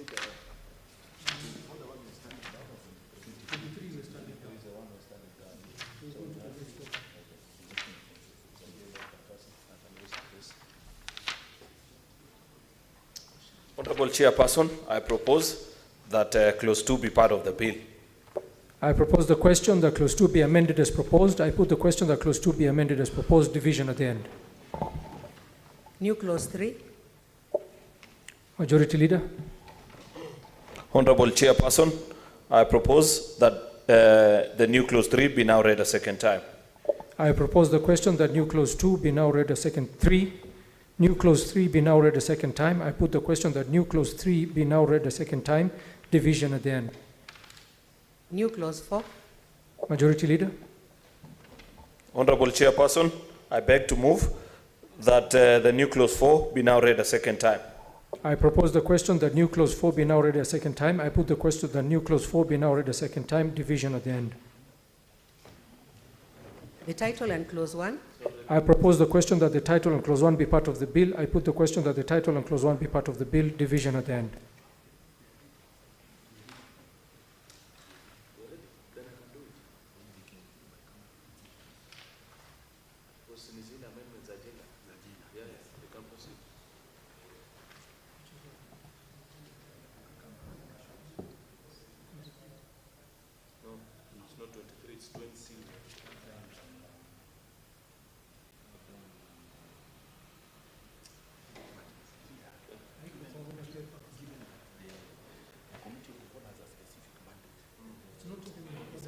No, it's number 20 of the order paper. 20. But it was not called. It wasn't called from the house. It's okay then. Unlike we do the divisions, we don't have, so we can put them on the board. Yes. And we just have to put the board.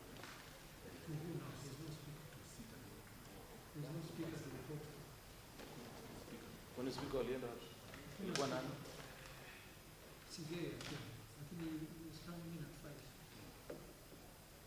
we can begin through the motions. Let me just see. Which motions? Through the motions. Nataka ni contribute ya nini?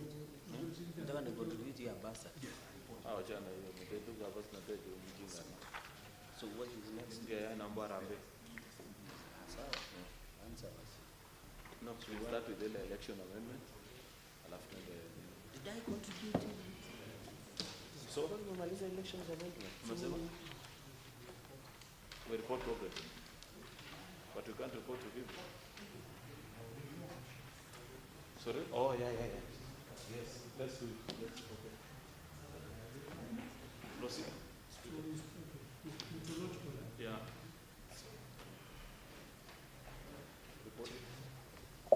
I call upon them.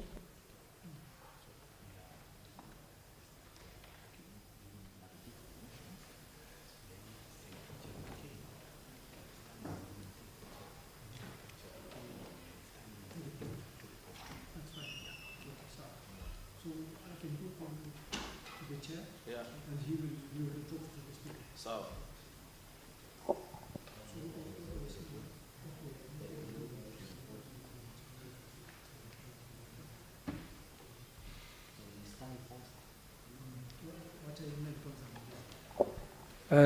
The Meteorological Bill, Senate Bills number 45, 2023.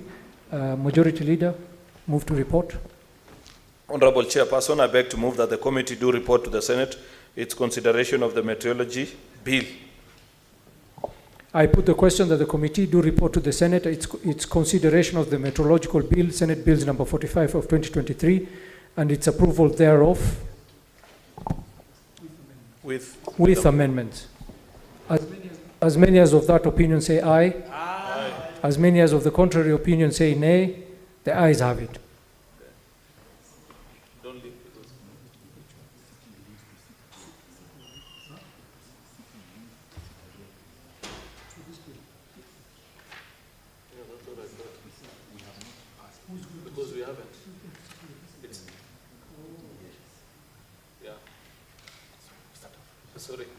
Honorable Majority Leader. Chairperson, I beg to move. Honorable Chairperson, pursuant to Standing Order number 153, I beg to move that the Committee of the Whole do report to the Senate its consideration of Meteorology Bill, Senate Bill number 45 of 2023, and seek leave to sit again tomorrow. Senators, I put the question that the Committee of the Whole do report to the Senate its consideration of the Meteorological Bill, Senate Bills number 45 of 2023, and seek leave to sit again tomorrow. As many as of that opinion say aye. Aye. As many as of the contrary opinion say nay. The ayes have it.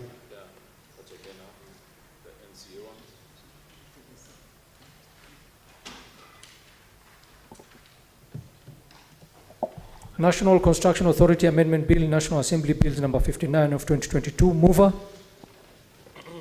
Honorable Chairperson,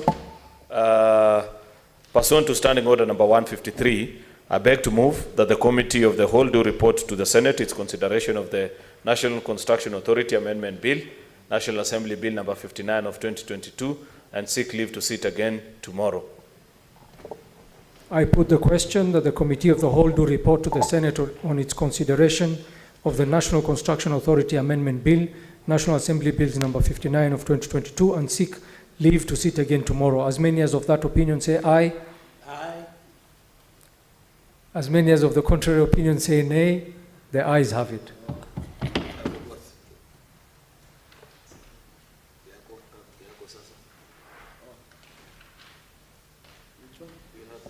The Cancer Prevention and Control Amendments Bill number 2, Bill National Assembly Bills number 45 of 2022. Mover.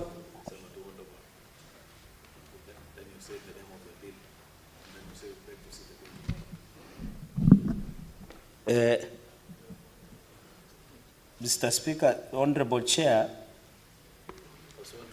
pursuant to Standing Order 153, I beg to move that the Committee of the Whole do report on its consideration of the Cancer Prevention Bill and seek leave to sit again tomorrow. I put the question that the Committee of the Whole do report to the Senate on its consideration of the Cancer Prevention and Control Amendments Bill, National Assembly Bills number 45 of 2022, and seek leave to sit again tomorrow. As many as of that opinion say aye. Aye. As many as of the contrary opinion say nay. The ayes have it.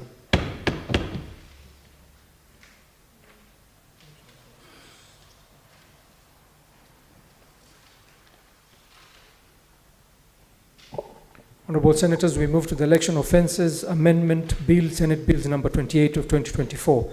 Mover. Honorable Chairperson, pursuant to Standing Order number 153, I beg to move that the Committee of the Whole do report on its consideration of the Election Offences Amendment Bill, Senate Bill number 28 of 2024, and seek leave to sit again tomorrow. I put the question that the Committee of the Whole do report on its consideration of the Election Offences Amendment Bill, Senate Bills number 28 of 2024, and seek leave to sit again tomorrow. As many as of that opinion say aye. Aye. As many as of the contrary opinion say nay. The ayes have it.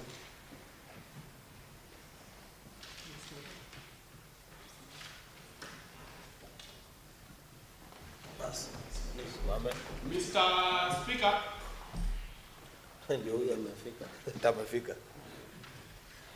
Proceed.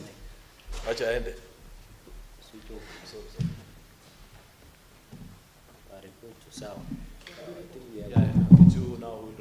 Report. So report here to our Sorry. Do you know the big league? The league of the election?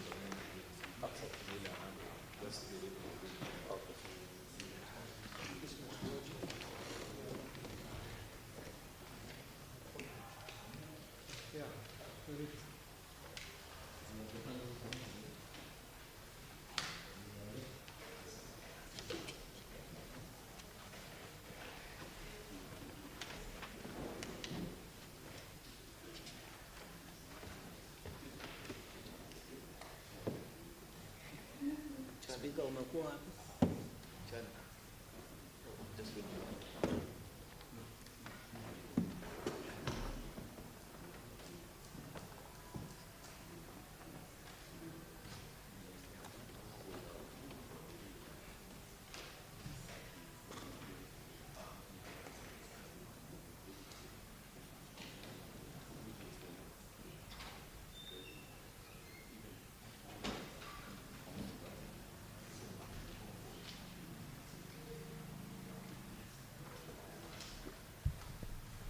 Now, honorable members, we are proceeding to report the progress of the Committee of the Whole, and I call upon the chairperson to report.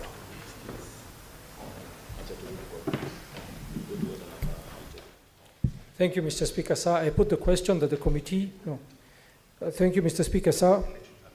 I beg to report that the Committee of the Whole has considered the Meteorological Bill, Senate Bills number 45 of 2023, and seek leave to sit again tomorrow.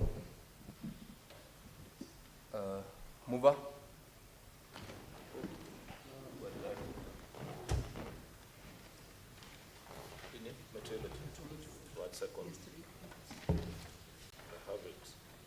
Yeah, Honorable Speaker, I beg to move that the House do agree with the committee on the said report.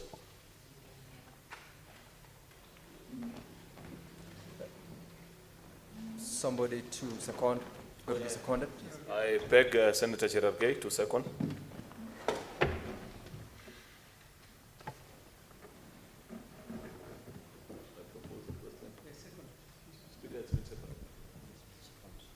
Honorable members, now I propose the question that the House do agree with the committee in the said report, and I put the question that the House do agree with the committee in the said report. Will as many as of that opinion say aye? Aye. Yes, will as many as of that opinion say aye? Aye. Will as many as of a contrary opinion say nay? The ayes have it.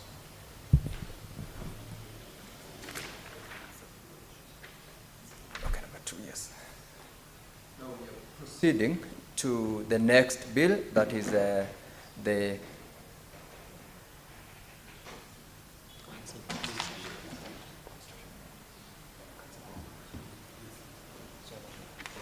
very well. The next bill that we are dealing with is the National Construction Authority Amendment Bill, National Assembly Bills number 59 of 2022, and I will call upon the chairperson to report.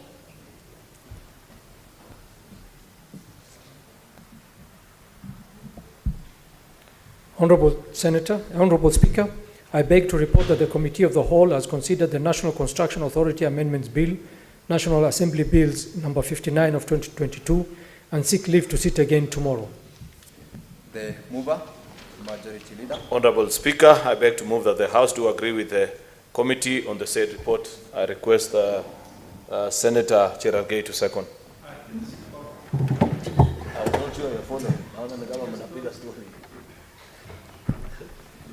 Honorable members, I now propose the question that the Senate do agree with the Committee of the Whole in the said report, and I put the question that the Senate do agree with the Committee of the Whole in the said report.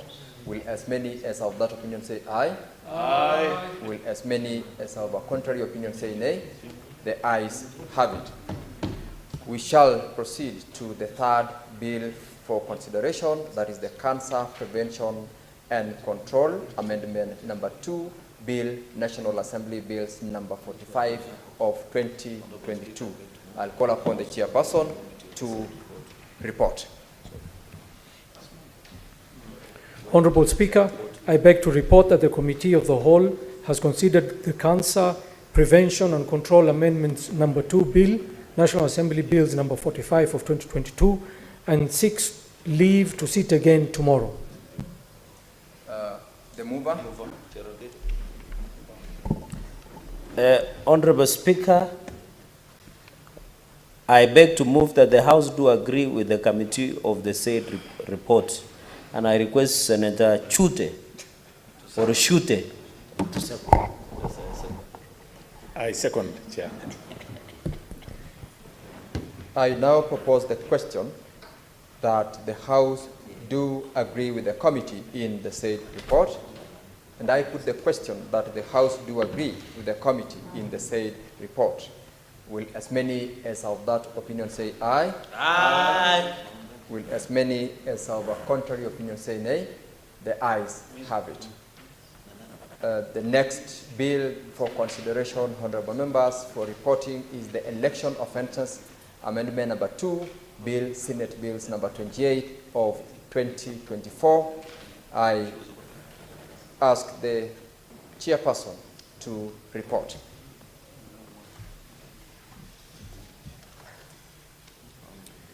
Honorable Speaker, I beg to report that the Committee of the Whole has considered the Election Offences Amendments Number 2 Bill, Senate Bills Number 28 of 2024, and 6 leave to sit again tomorrow. Mover, the Majority Leader. Honorable Speaker, I beg to move that the House do agree with the committee on the said report. I request Senator Chute to second. Honorable Speaker, I second. Honorable members, I now propose the question that the House do agree with the committee in the said report, and I put the question that the House do agree with the committee in the said report. Will as many as of that opinion say aye? Aye. Will as many as of a contrary opinion say nay? The ayes have it.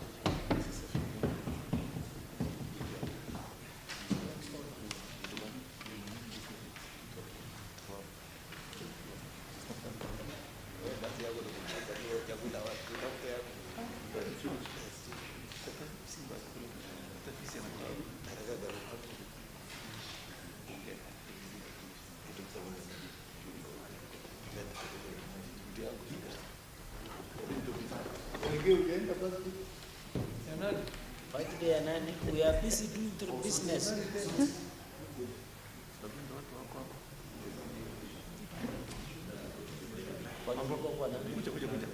Cross tu hakuna shida. When speaker.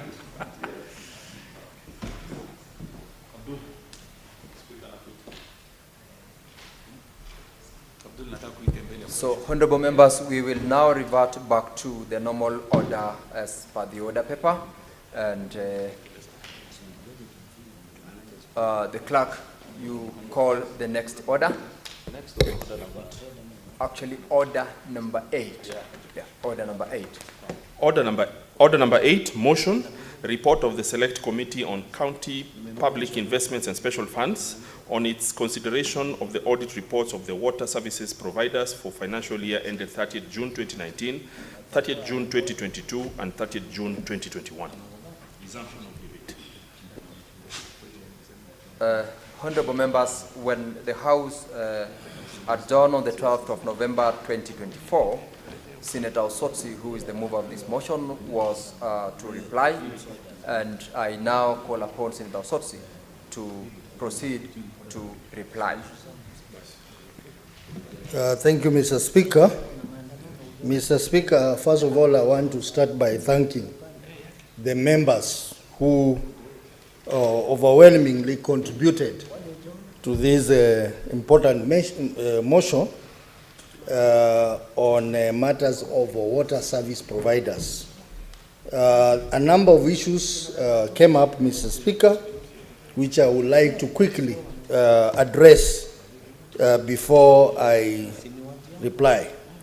There was the matter of late submission of documents, which is guided by Section 62 of the Public Audit Act, and this has become a problem where certificates for audit reports are issued by the Office of the Auditor General, and then when they appear before Senate committees of PIC and PAC, they carry big files of evidence. Most of those documents are questionable. So the matter of late submission of documents, we have agreed that moving forward, we will not accept evidence in form of documents which are submitted during the Senate hearing. Those documents needs to be submitted within the audit cycle. There was also the issue of how to mitigate the higher non-revenue, which in most counties is beyond 25%. And members felt that there is need to automate the metering system by having smart meters, and also the need to apply GIS solutions in terms of managing of water networks. There was also the common problem of errors in financial statements, which are attributed to capacity issues and training within the finance department.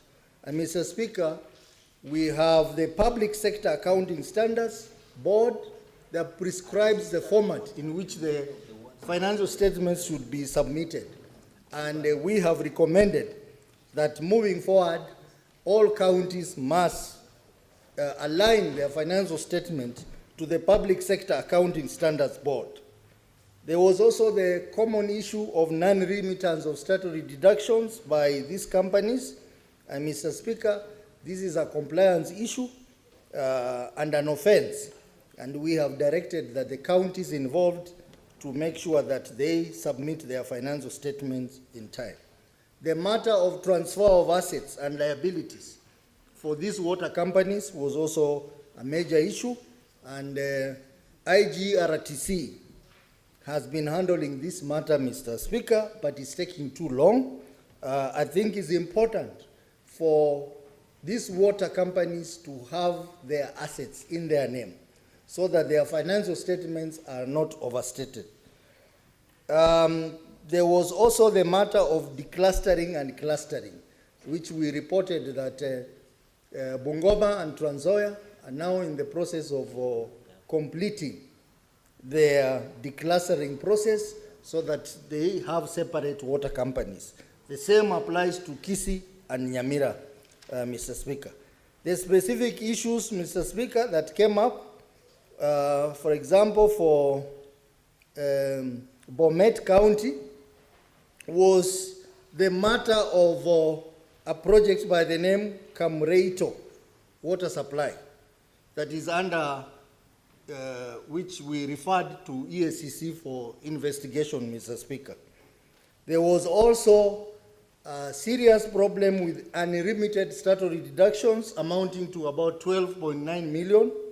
The issue of accuracy and recoverability of outstanding trade receivables amounting to 219 million. This matter, again, Mr. Speaker, has been referred to EACC for further investigation because we cannot have this huge amount of money not recovered and whose supporting documents are not available. The matter of the stalled Chebuntoyo Siogoi water project, which has stalled for many years, Mr. Speaker, amounting to 17.5 million. Again, this matter was referred to EACC. The matter of Gusii Water, which is under Kisii County and Nyamira, we had a whooping 39.6 million as trade payables. Again, this matter, Mr. Speaker, we gave recommendations that these trade payables be reduced. The non-revenue water in this particular company is one of the highest at 46%, Mr. Speaker, with a wage bill of 69%. Kisumu Water, this is one of the most successful water companies, but aside, we have issues with internal controls, especially on the matter of exhauster revenues, how ticketing is done, and how the movement of the exhauster is managed, leading to loss of company funds. Unrealistic budgets and plans, and of course, high non-revenue water. Kwale Water, Mr. Speaker, also, the issue that was noted was a lack of budget control and performance, which resulted into a revenue shortfall of 40 million shillings. And also the high non-revenue water that stands at 57%. And again, the matter of unsupported debt with the coast water services amounting to 180 million shillings. Mr. Speaker, Vihiga County, Amazi Water Company, it was noted that they have a long outstanding receivables of 63 million shillings and inaccurate trade and other payables amounting to 50 million shillings. This matter was noted and passed to EACC for further interrogation and investigation. Mr. Speaker, Nyeri County, this is Nyeri Water Company, which had debts totaling, outstanding debts totaling to 237 million, which has been outstanding for long. And again, this is linked to the Water Works Company.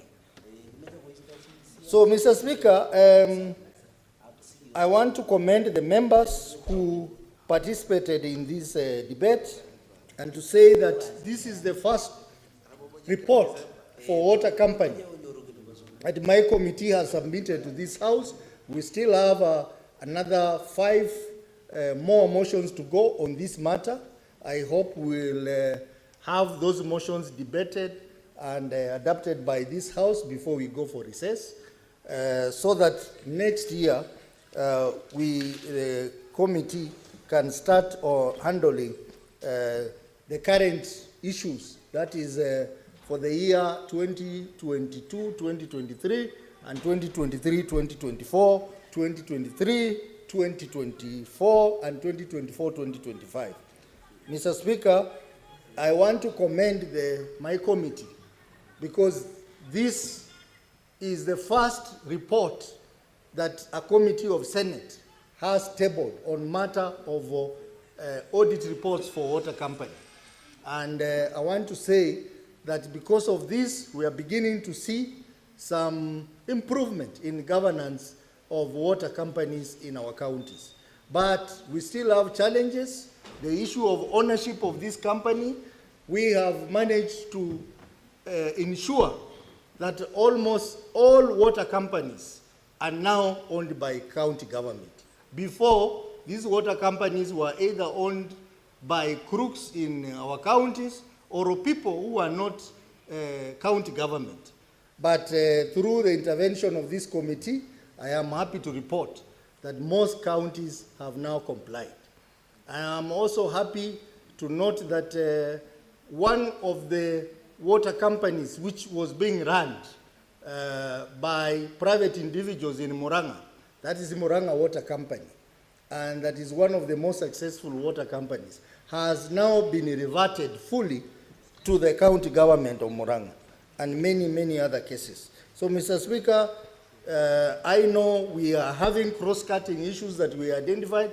They are not necessarily audit issues, but that will be presented to this House in a separate report on matters of water management in our counties. Mr. Speaker, I do not want to go beyond that to say that I beg to reply and request that the putting the question be rescheduled to another date. Standing order number 663. Oh, you were asking me about Garissa. Garissa is in a different report, which is coming. Yes. Yeah. A request for deferment of division. Yeah, he has asked for it. Oh. Standing order? You did it, 66-3. Yeah, 66-3.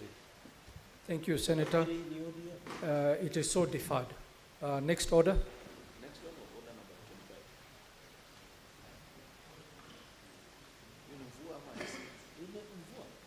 Is that rain? Kunanyesha? Rain, yes, clouds. Is it raining?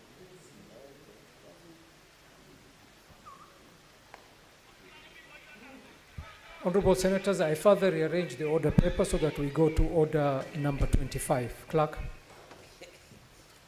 Order number 25, the Elections Amendment number 2 bill, Senate Bills number 29 of 2024, second reading. Majority Leader. Thank you. Mr. Speaker, I beg to move that the Elections Amendment number 2 bill, Senate Bill number 29 of 2024, be number 29 of 2024, be now read a second time. Mr. Speaker, this is a very interesting legislation. I have been at the Bomas of Kenya in 2013, 2017, and 2022, Mr. Speaker.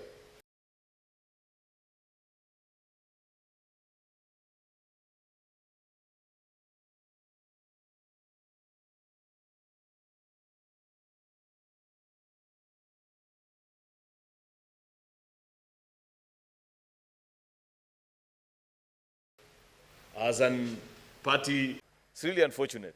In fact, I'm speaking like this, Mr. Speaker, because we've just watched elections in the first world. That elections were held. I'm speaking like this, Mr. Speaker, because we've just watched elections in the first world. That elections were held. More than 150, I think 130 million people voted, Mr. Speaker. And by 3, 4, 5 hours after that, you get an indication of who has taken the lead. They, in fact, if you have an interesting candidate like the President-elect of the United States, Mr. Speaker, he did not even wait for other states to declare the results. Once it became apparent, Mr. Speaker, that he was going to garner the magical 270 electoral college, Mr. Speaker, he went ahead and gave his victory speech. And the losing candidate also held back for a while, and eventually, less than 24 hours after the election, gave her concession speech, and life moves on, Mr. Speaker. In even more advanced democracies, Mr. Speaker, because a few months ago, I was in the UK when they were voting, and immediately, even on election day, you could hardly tell that there is any electoral process that is ongoing, Mr. Speaker. This intense litigation, agitation, and the fights that we have at Bomas, Mr. Speaker, are all a product of trust deficit. And the many legislations that we have passed here over the years in this House, most of the time, just a few days to election, Mr. Speaker, are to address some of these fears.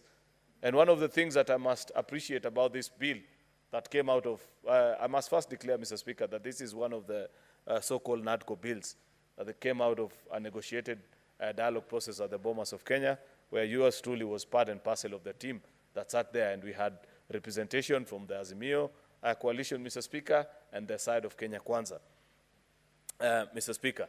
And there are many things that we felt Kenyans, when they came and made presentations before us, they continue to raise about our electoral processes, Mr. Speaker.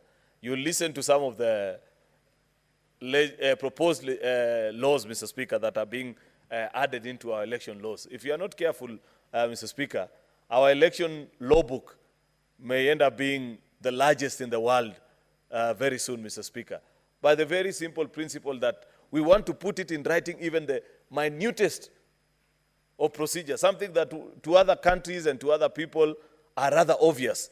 But given that we are an extremely litigious country, and our judiciary doesn't help our cause, Mr. Speaker, because they agree even with people that you'd consider nuisance litigants, Mr. Speaker, who raise issues that are so mundane.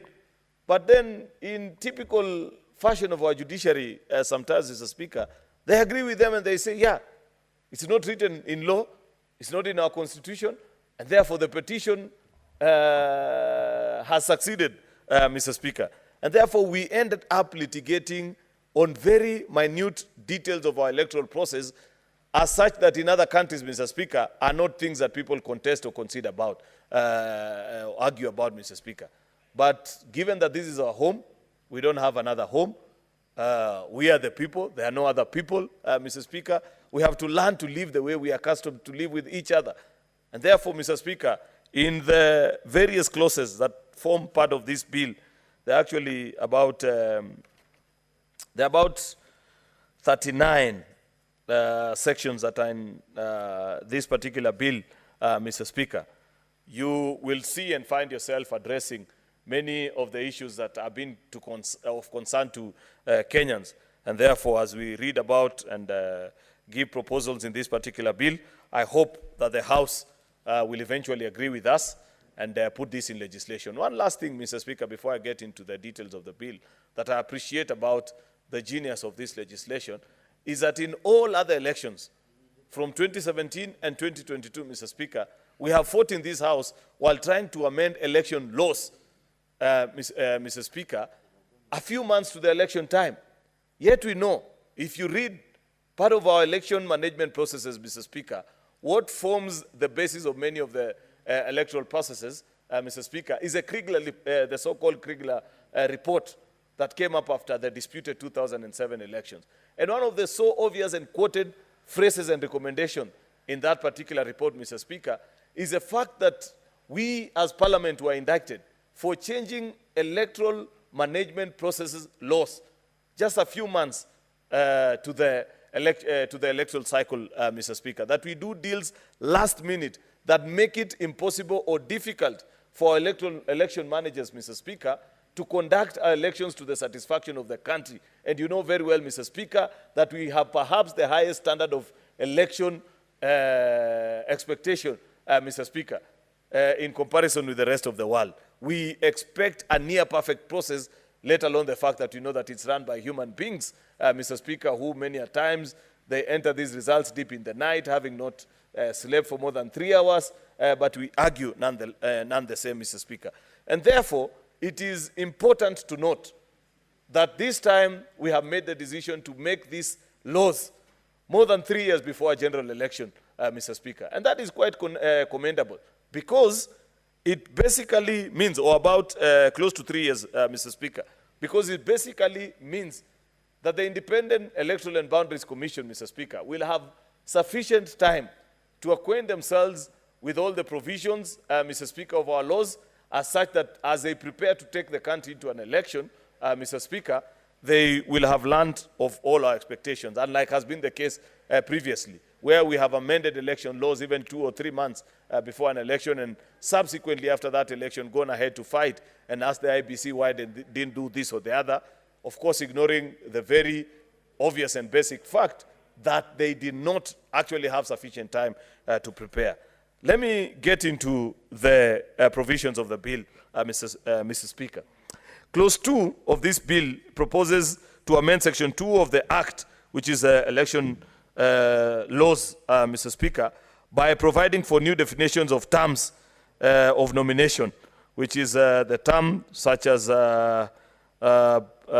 you insert, for example, a simple word. Remember what I mentioned earlier, that we are given on some of the very basic things, that instead of just prescribing and saying that to vote you need a Kenyan passport, we want to propose it further and say that it must be valid, and therefore you have to put it in law.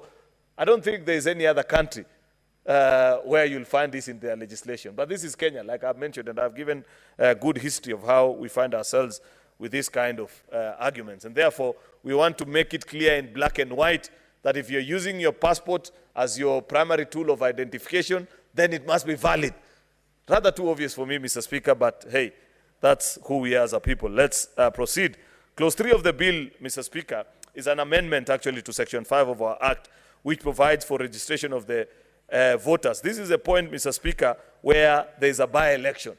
Another very, I lack the proper English vocabulary, Mr. Speaker, to actually explain this, but we have to do it anyway, because, like I have said, this is Kenya.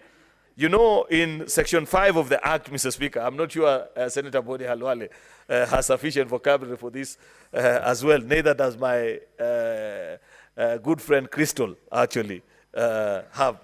Because you know that when there is a by-election, Mr. Speaker, we freeze the registration of voters in that particular electoral area.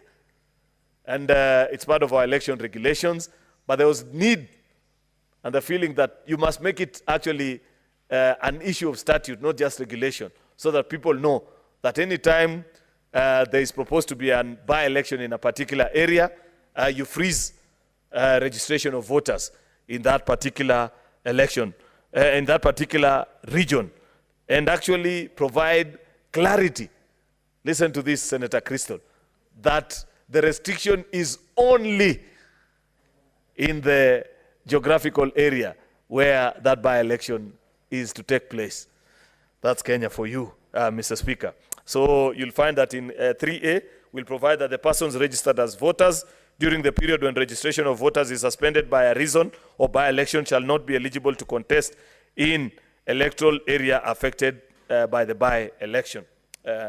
Mr. Speaker, Clause 4 of the bill, Mr. Speaker, seeks to amend Section 6 of the Act, which provides for inspection of registration of voters. We are deleting subsection 1 and 2 and substituting thereof with new subsections providing for the inspection of register of voters by members of the public and rectification of particulars of voters, as well as exceptions when IBC shall not be expected to rectify the particulars of the voters. This is a usual process where they normally pin the list of registration or registered voters in a particular polling station, just providing clarity. I have pointed earlier that some of these things are either definition or we are going deeper into the law to just make it more appealing. Clause 5, Mr. Speaker, is amending Section 8A, which is a deletion of subsection 3 and provides for audit of register of voters by a professional, reputable firm for purposes of first general election after the commencement of this act. You know very well, Mr. Speaker, that we have argued about the validity of our register of voters. I don't know if in other countries they have this, Mr. Speaker. I know for a fact that you have come from observing elections, Mr. Speaker, in some land very far away from this place. I don't know in your conversations or in your exit report, they had any conversations about audit of the registered list of voters. And therefore, because we don't trust, or for some reason, we want to confirm, we have provided that a professional audit firm, upon the passage of this act, Mr. Speaker, we shall expect the IBC to conduct, Mr. Speaker, an audit of the register. You know, in other countries, Mr. Speaker, that's why our elections are extremely expensive, Senator Osotsi. In other countries where you trust your independent institution, this is work that IBC on their own should have been left to do, you know, and clean it up. But of course, given the fact that we have provided, and remember the issue, you know, trust is an expensive affair. And I had explained why many of these issues actually stem from mistrust of the electoral process and the players in between.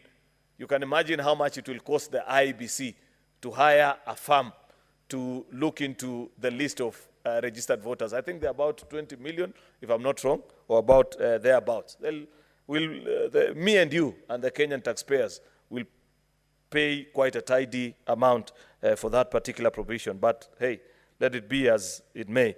Clauses 6, 7, 8, 9, 10, 11, and 12 and 13 of the bill is an amendment of sections 14, 16, 17, 19, 22, 23, and 24, and actually 25, by deleting the word nominations and substituting it with registration of candidates so as to differentiate the role of IBC and those of the registrar of political parties. Remember, there is a confusion in how the act presently is drafted where you cannot tell which is a part. Additionally, clauses 7 and 9 delete submission of party list in respect of parliamentary and county assemblies to IBC by political, Additionally, clauses 7 and 9 delete submission of party list in respect of parliament and county assemblies to IBC by political parties.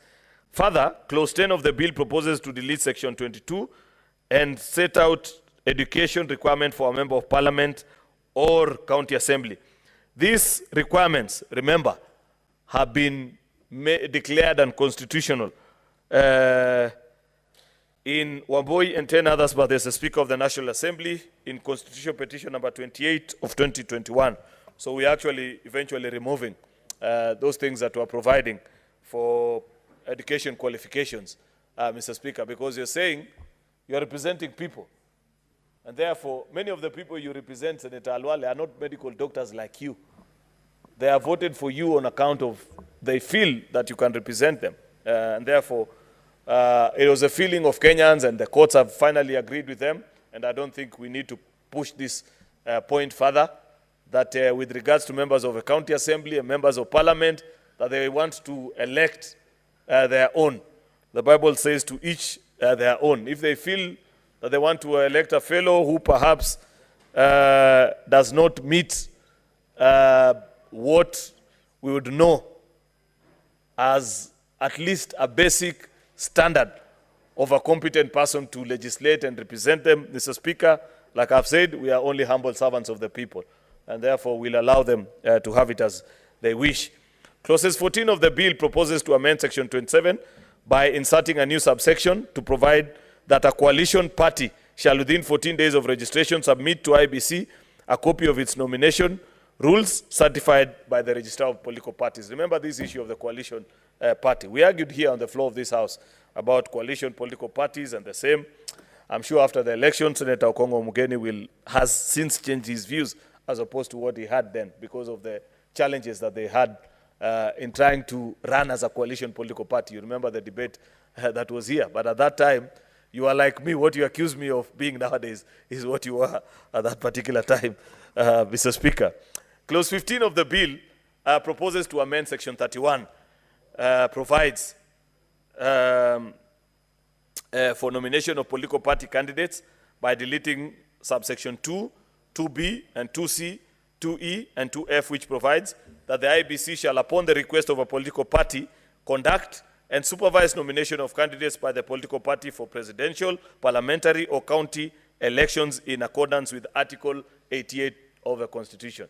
It's just our feeling, Mr. Speaker, that there can be a time where political parties will have matured to the level, Mr. Speaker, of allowing the IBC to actually conduct nominations for them, Mr. Speaker. And who knows, Mr. Speaker, if we were able to agree at the political parties level, Mr. Speaker, we could actually end up making it mandatory for all our political parties to do this, Mr. Speaker. But nonetheless, it's a decision of the political party. It's a right that you may not want to take it away from them. But we wanted to provide it in law, Mr. Speaker, so that if a political party feels that they don't have internal capacity to conduct a nomination process, Mr. Speaker, then they let it to IBC. Of course, I know it will be a very costly affair. I know this, Mr. Speaker, because I have run nomination, Mr. Speaker, and participated in the management of nomination of a political party, the UDA, Mr. Speaker, that conducted nomination exercises in about,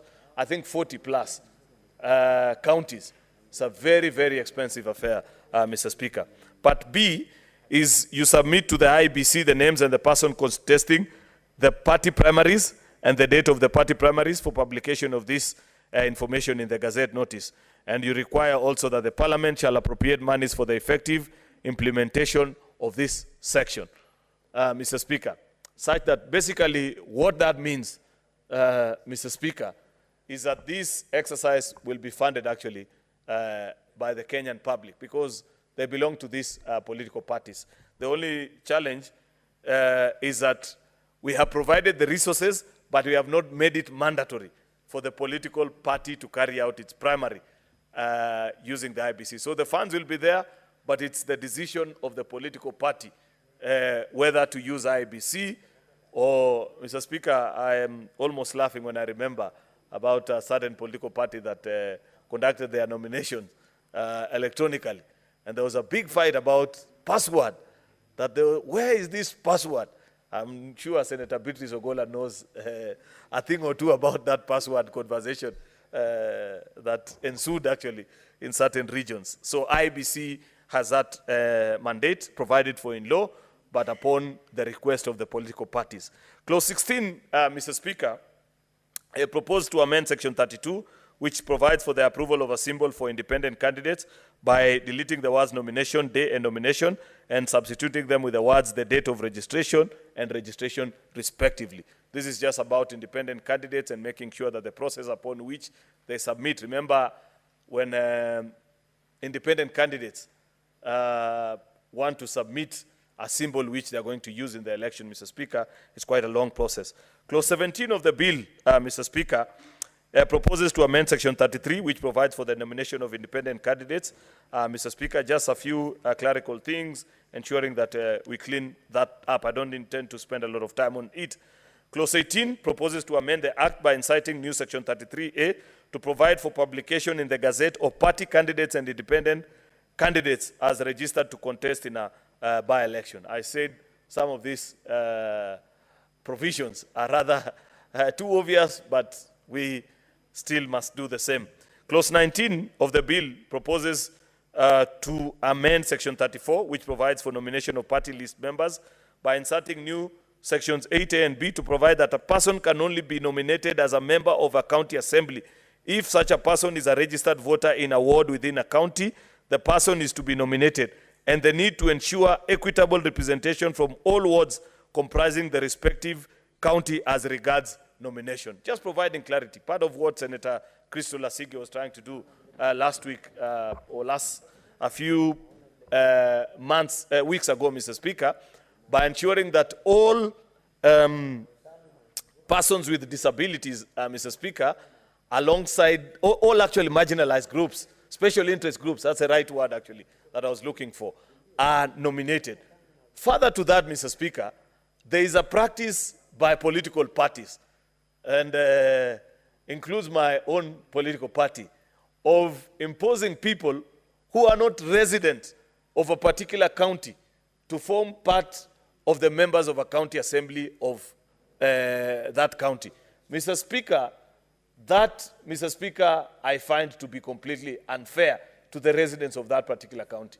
And therefore, I appreciate this new provision in law, so that now it becomes abundantly clear that in nominating members of the county assembly, you can only nominate from registered registered voters of that particular county, Mr. Speaker. This takes away powers from the big boys of our political parties, but I feel it's a good provision. There have been, I know of stories, Mr. Speaker, and we've had petitions actually, including petitions brought to this law, this House, Mr. Speaker, where the only time a certain MCA was ever seen in a county assembly is the day when they went to take the oath of office. In fact, on the day of the swearing in, they were seen in certain towns asking for directions to the county assembly, because they don't know even where the county assembly of that particular county is, yet they are members of a county assembly. So I want to urge members to support this, so that political parties can only nominate voters from that particular county, Mr. Speaker. Clause 20 of the bill proposes to amend the Act by inserting new Section 38A to provide for designation of polling stations by IBC and publishing them in the Gazette at least 3 months before the date of any election. You know, we have argued before about creation of polling stations. Senator Eddie has a thing or two to say about this. Mr. Speaker, I read part of things he has said about against the IBC elsewhere. So we are making it now provided for in law, Eddie, that 3 months to the election, IBC must publish by Gazette notice the list of all the polling stations, so that Kenyans know, they can check, and we don't have issues arising of saying, what was the name of that fellow? Jose Camargo created certain polling stations. Clause 22 of the bill proposes to repeal and replace Section 39, which provides for the determination and declaration of results, and substitute it with a new section. The new section proposes that results at the polling station shall be final, and the presidential election shall be tallied, announced, and declared, and electronically transmitted before all other elective positions. Further, the new section has omitted provisions providing for: 1, where there is a discrepancy between electronically transmitted and physically delivered results, the results, which is an accurate record of results tallied, verified, and declared at the respective station, shall prevail. B, any failure to transmit or publish election results in an electronic format shall not invalidate the results as announced and declared, because this is technology, things happen, Mr. Speaker. Part C is a requirement for IEBC to establish a mechanism for live streaming of results as announced at the polling station to facilitate public information, part of the public trust building mechanism, so that IEBC has part of its system ways in which, after the declaration of the presidential election result at Kapmaso Primary School in Kabianga Ward, where I vote, Mr. Speaker, I should be able to visibly check and confirm, because unless you have somebody who was at Kapmaso at the time of declaration of that result, Mr. Speaker, at Bomas, sometimes it's difficult to verify. Therefore, the easier thing to do is to make this information public, so that I can easily check and confirm that if they announce that candidate X secured 400 votes. That is what is reflected on the IEBC portal. Clause 23 of the bill proposes to amend Section 44, which provides for technology to provide that the Commission shall ensure that the intellectual property to the technology is vested in the Commission. Senator Eddy should know why this forms part of that conversation. A supplier of the technology to be used shall not be found guilty of violating any procurement law or committed any crime anywhere in the world. Additionally, this is about open the server conversation, Mr. Speaker. And the 2017 one was the servers are asleep, Mr. Speaker, somewhere in France. This is part of addressing and providing clarity to that. Clause 24 of the bill proposes to amend Section 44, which provides for the complementary mechanism for identification of voters by inserting the words transmission of election results and mandating IBC to make regulations for better carrying into effect provisions of Section 44, part of what I had mentioned earlier. Clause 25 of the bill deletes Section 45, which provides for the conditions under which an MP may be recalled. These provisions were declared unconstitutional in the Katiba Institute and another versus the Constitution AG in the Constitutional Petition number 209. Clause 26 proposes to delete the provisions of Section 46 1B, and that require the petition to recall a member of parliament must be signed by a petitioner who was registered to vote in the election in respect of which the recall is sought, and that the petition must be accompanied by an order of the High Court. These provisions were also declared unconstitutional, Mr. Speaker. Clause 28 proposes to repeal Section 74 of the Act, which provides for the settlement of certain electoral disputes by the IBC, since the mandate is now a function of the PPDT, Mr. Speaker, as provided in the Political Parties Act of 2011, Mr. Speaker, just providing clarity.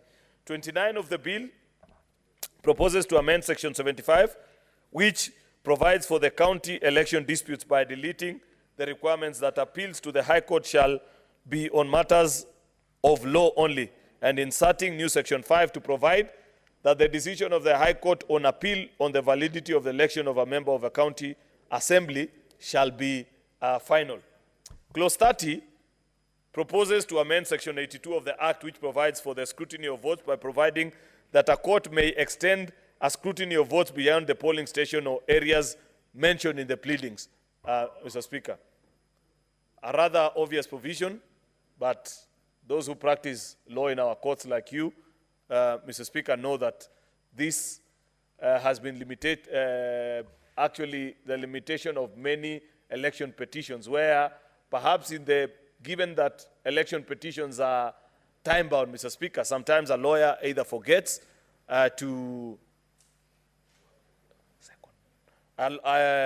sometimes a lawyer forgets, Mr. Speaker, to file in many of their contested election results, Mr. Speaker, and later on in the court process, they are denied the opportunity to provide for scrutiny, even when it becomes rather too obvious that an opening of a particular voting station, Mr. Speaker, will help the court in making the determination.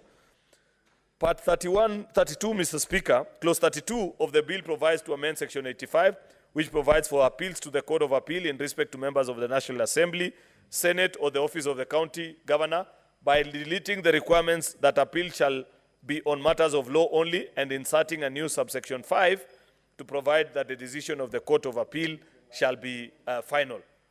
I'm sure Senior Counsel Okongo Mogeni, who shall be seconding this and was part of the NADCO process, shall expound more of this.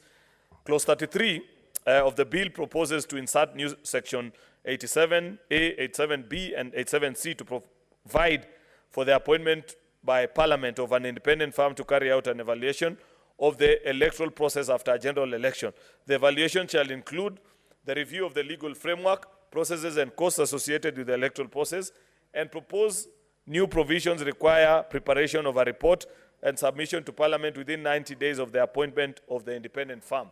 Just to ensure, Mr. Speaker, that at the end of every election, Mr. Speaker, we provided for a firm to audit the process in its entirety and lead Parliament in passing legislation such as this, Senator Ledama, you are not in the House, but I mentioned earlier that mistrust is what we are trying to cure in many of these proposals that are here. Otherwise, in other parts of the world, many of the proposals that are here will appear like obvious things. And therefore, to clean up our processes, what the bill is proposing is that after every electoral cycle, IEBC procures the services of an independent audit firm to audit the entire process from start in the preparation of the election to election day to declaration of results and lead Parliament, including the cost of what it costs the taxpayers, Mr. Speaker, to run that election, and finally submit a report to Parliament so that Parliament can make independent decisions, Mr. Speaker, of how to further clean up our electoral processes, Mr. Speaker, or review certain costs or certain decisions that we are provided for in law that make it extremely expensive to run our elections. Remember, our elections cost are legendary, Mr. Speaker, and we have mentioned why this. Finally, Mr. Speaker, is a clause 33, which I have actually explained that particular clause 33.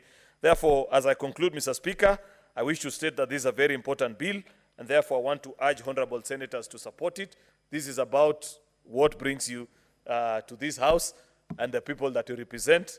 Elections are extremely important because they are the tools which forms actually the chance for the citizen to speak and exercise Article 1 of our Constitution directly, Mr. Speaker. Therefore, we are duty-bound as Parliament to provide and make it possible for them to exercise that constitutional provision with a lot of clarity.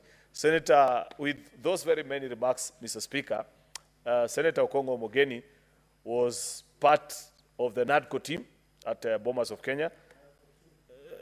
NADCO 2, actually. I know Senator Ledama was part of the first one, and therefore has a good understanding as well of this bill. Therefore, I want to grant him the opportunity, Mr. Speaker, to second this bill. I thank you. Before the senior counsel seconds your bill, Majority Leader, I would want to give you the comfort that part of what you said in the process of moving your bill is an inquiry as to a return or an exit report from the observation that we had with the elections conducted just in the United States of America. And the issue is about the trust deficit, which that report will speak to. And it will answer a number of the concerns which we are trying to cure in this particular bill.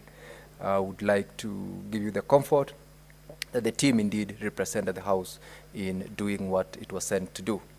Senator Olekina has confirmed that he was in NADCO 1, where yours truly was also a member, and so we participated in this process leading to the NADCO 2, where now I would like to ask Okongo Omogeni to second the bill.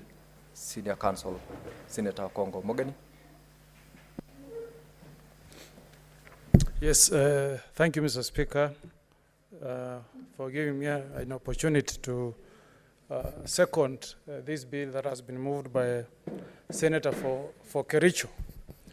Mr. Speaker, for the record, you know, I went to a school that is in a village where Senator Cheruiyot comes from, in Kabianga. So it's my pleasure to have served with him in NADCO. And Mr. Speaker, without the spirit of give and take, we will not have reached where we are today. So I want to thank him and the members that represented the UDA coalition for coming with a spirit of give and take. We did not get everything that we wanted as Azimio, and I'm sure that there are positions that were not representing the UDA coalition, but that they agreed to accommodate in the spirit of give and take. And Mr. Speaker, the spirit in NADCO was to ensure that when we go to the next elections, Mr. Speaker, the person who wins the confidence of Kenyans, the person who garners the majority of votes, Mr. Speaker, does not face a contestation in the Supreme Court. We hope, Mr. Speaker, we'll reach a situation where we'll have the person losing an election conducting himself like Biden. I think in the USA last week, within 2 days, President Biden, who was not a candidate, but whose party, the Democratic Party, had lost an election, placed a call to President Trump, who had won through the Republican Party, and said in a democracy there must be a winner and a loser, and he was welcoming him to White House so that he can assist in managing the transition. So I hope, senators, that you will support these amendments to the elections laws, which is trying to make it easy, make it transparent, and make the path to declaration of a winner in a presidential election much easier and more transparent. In fact, Mr. Speaker, one of the issues that we really fought about was what is, I think, in clause, I think it's clause, yeah, in clause 39 of the bill. You know, Mr. Speaker, in the United States of America, you will start predicting the winner of a presidential election going by results coming from states.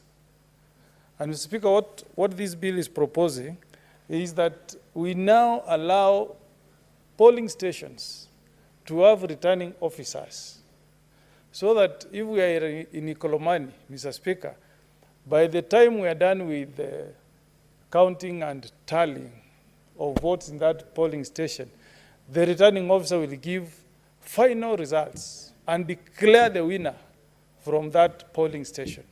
So that by midnight, we should be getting results telling us, in Iborabu constituency, Boni Galwale, if he will be a candidate in 2027, I don't know whether he has presidential ambitions, it tells you Boni Galwale has taken Ikolomani. And if Senator Cheragei will be running for Gen Zs, we are told in Iborabu constituency, Senator Cheragei was number 3 or number 1. That is the spirit behind this proposed amendment, so that we don't need to wait for the commissioners in Nairobi to tell us who has won in Ikolomani.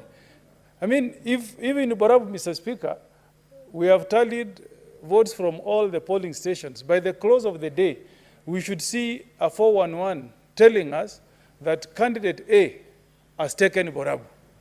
By the time we wake up in the morning, we should be knowing from all our constituencies, 290 of them, who is leading in a particular constituency. That makes the voting, the counting, tallying of results more transparent than what we have now, where you wait for returning officers to walk all the way to Nairobi before IEBC can declare who is a winner. So this is a game changer, honorable senators, that even if you want to contest a presidential election, you can narrow down to the polling stations that are contested. You don't need to sue the chairman of IEBC. You can actually select the few polling stations which are contentious, and you move to court challenging results from those particular polling stations. Mr. Speaker, also because of the high stake in presidential elections, we are making it mandatory that the first election that should be counted and tallied is the presidential election results. So if we close the voting in a polling station, Mr. Speaker, the first seat that should have votes counted is the seat of the president. Once it's done, you move to the county governor, senator, member of National Assembly, women, county women rep, and then you finish with MCA in that order. That's what we are proposing in this bill. It's all in the spirit of making it transparent, so that we adopt the system that we see in the US, where by midnight you'll be told Trump or Harris has carried Florida. That becomes the end. Next, you will be told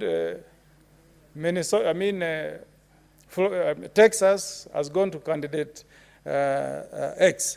And then the second thing, Mr. Speaker, is to adopt technology. What makes the results to trickle in as quickly as we saw in the US is because they are using technology, Mr. Speaker. If you employ technology, you get your results faster. I don't know what is the experience of honorable senators here, but in my seat, Senate in Nyamira, I waited for 2 nights. 2, Mr. Speaker. Because people are doing manual counting, you wait for 2 nights. And if you are not sure about your victory, you don't even break to go and have a meal. You can't even go and have a bath. But if we embrace technology, we can do our tallying much faster, you know, and we get our results almost the following day. Why should we vote on a Tuesday and you're being declared on a Thursday? That waiting is too long. So I hope when we get new commissioners in IBC, they will bring in technology that brings really change. In Brazil, you conclude elections and in the next 3, Senator Chiragei went to Brazil, I think in the company of Governor Mutula, who was then Senator, Senior Counsel James Orengo, and they saw real time. But the problem in this country is that once people get positions, like you become a commissioner in IBC, you think more of how you're going to make money from that technology, instead of looking at bringing in a technology that will make the running of elections more efficient. If Brazil can use technology and declare elections within 3 hours, why not Kenya? Are we cursed? Mr. Speaker, are we a cursed country? I mean, and we use more money. If you follow, you'll find that we are paying more money for that technology than those other countries. And I've had Senator Sige telling me that even in the US, it took few hours. I think within 2 hours after the close of elections, results were trickling in. Really, we need, Mr. Speaker, when we get a chance to vet the new commissioners to IEBC, we should vet and ensure that the people who are getting a chance to serve in that commission are men and women of integrity, who can put public interest ahead of selfish interest of wanting to enrich themselves, Mr. Speaker. We don't want to hear those scandals we read some times ago about IEBC.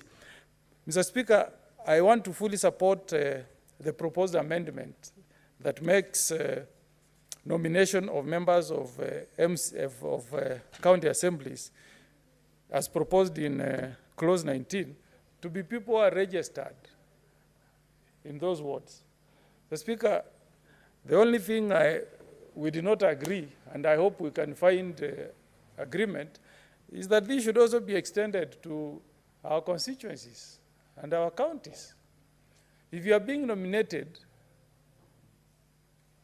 to represent a constituency in Starehe, Nairobi, you should ordinarily be a member who votes in that constituency, Senator Mutinda.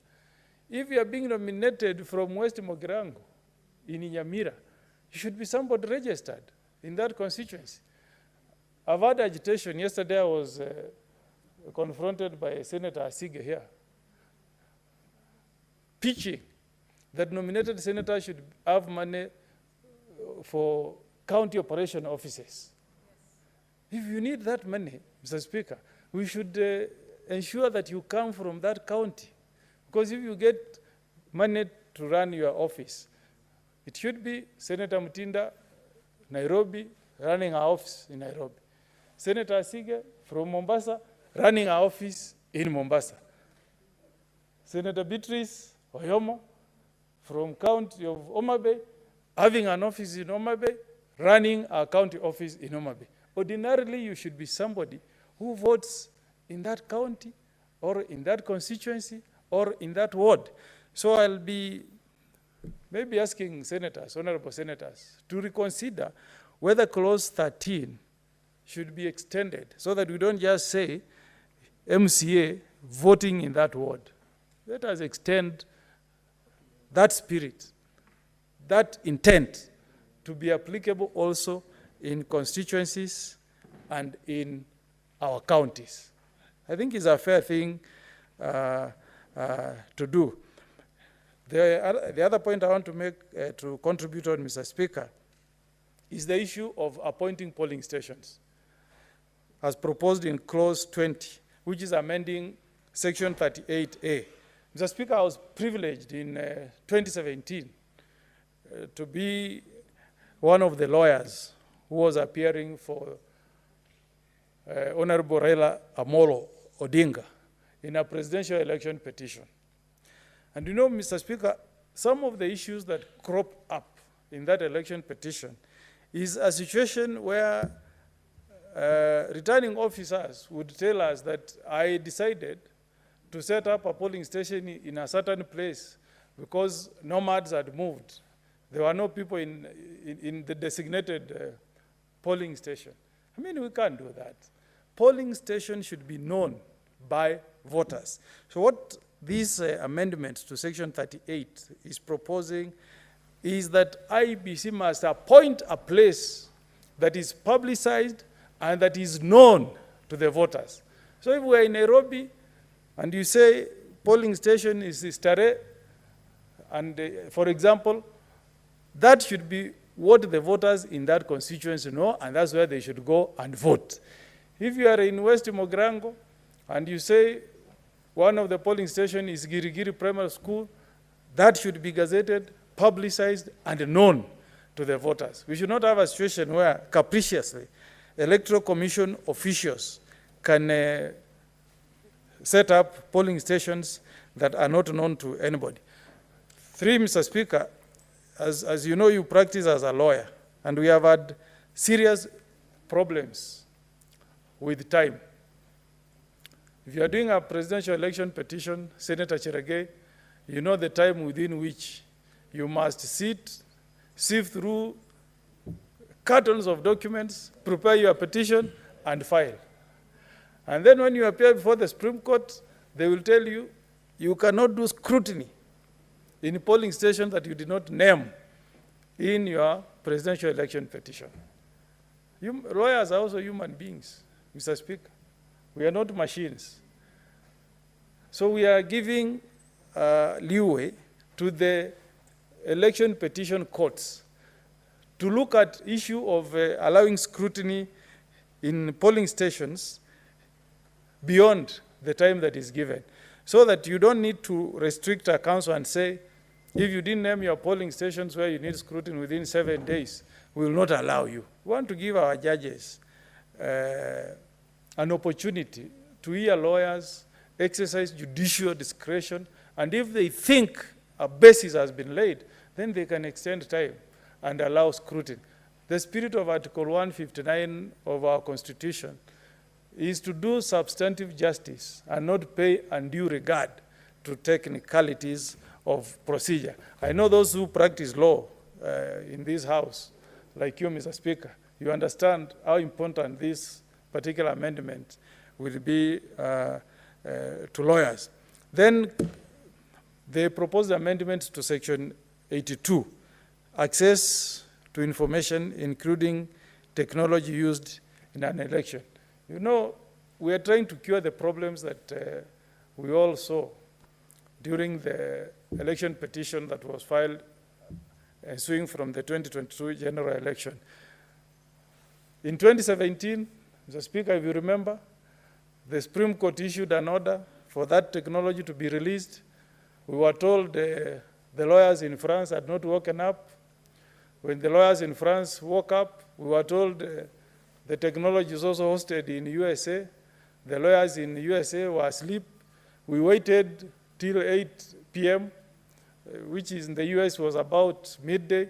Still, technology was not availed. So we are making a proposal here, Mr. Speaker, that the Commission should ensure that there is access of information, including any technology that is used in an election. Because, Mr. Speaker, this is public money. When we are employing technology, we are using taxpayers' money, Mr. Speaker. And we want Kenyans to have easy access to information. so that everything is transparent. The spirit in Articles 80, 81, 82 is that our elections should be transparent, they should be very viable. There is no way an election can be very viable if we are not making technology available. That is in the spirit of making Kenyans to have faith and confidence in an electoral process. It was our prayer in NADCO, Mr. Speaker, that in 2027 elections, we should not have a dispute. Everything should be so transparent that at the time we conclude the elections and a candidate is declared, every Kenyan should accept that truly that is the choice of the people. The other problem, Mr. Speaker, and I'm sure most of us who are candidates have experienced, is the issue of delay, which is being addressed in clause 39. The proposal there is that each polling station should have a returning officer, and once you tally the votes, you make a declaration. But there has been a problem before. You know that you can have a polling station that is the closest to the constituency tallying center. But there can be delay, unreasonable delay, in releasing results. You finish counting even at 8 p.m., but the presiding officer will tell you, I'm not able to announce results till the following day.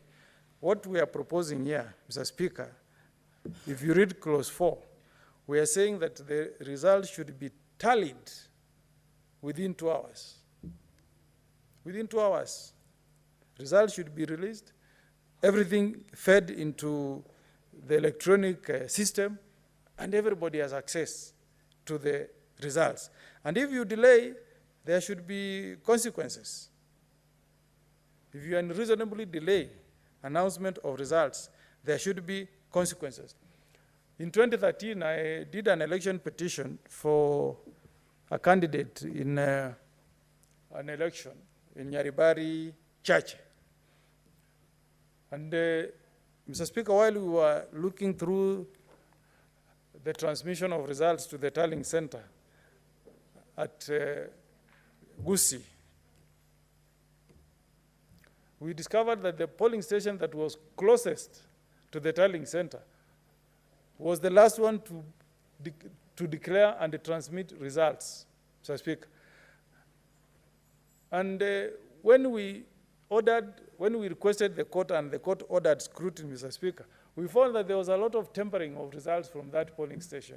So at times, presiding officers delay release of results deliberately so that they can manipulate the results, interfere with certain documents, okay, before the results are announced.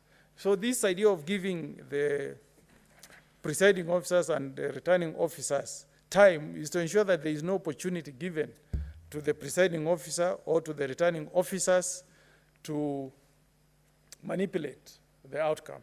As I conclude, Mr. Speaker, I know we have not prescribed in these amendments that IEBC should assist political parties in carrying nomination. But, Mr. Speaker, I think time has come for political parties to allow IEBC to conduct nominations for parties. There are many regions in this country, Mr. Speaker, where nomination means everything. If you win, you are as good as a member of parliament. Lawyers will tell you, including Cheragei and yourself, that Law Society of Kenya conducts its elections using IEBC. It's not prescribed in any law. But because they want transparency, they want to build confidence in that process, they have invited IEBC to preside over and conduct elections on behalf of Law Society of Kenya. Why can't my party, the largest party, I believe, in Kenya, ODM, why can't ODM allow IBC to conduct its nominations? Why can't UDA allow IEBC to conduct its election? In fact, in the same spirit, Mr. Speaker, all other bodies, public bodies, including KOTU, headed by my friend Atwoli, they should allow IEBC to assist in running or in conducting of elections for officials of those bodies.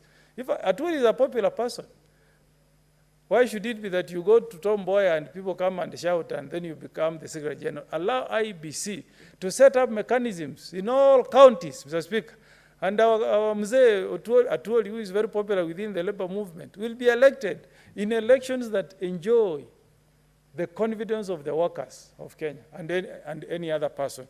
So, Mr. Speaker, I urge my colleague senators to kindly support this elections amendment bill that was developed through a bipartisan spirit with the majority side and the minority side that is trying to do a cleanup in our electoral process and to ensure that as we gear towards 2027 elections, we create a legal regime that will have transparent, verifiable, and uncontested elections. With those remarks, Mr. Speaker, I second.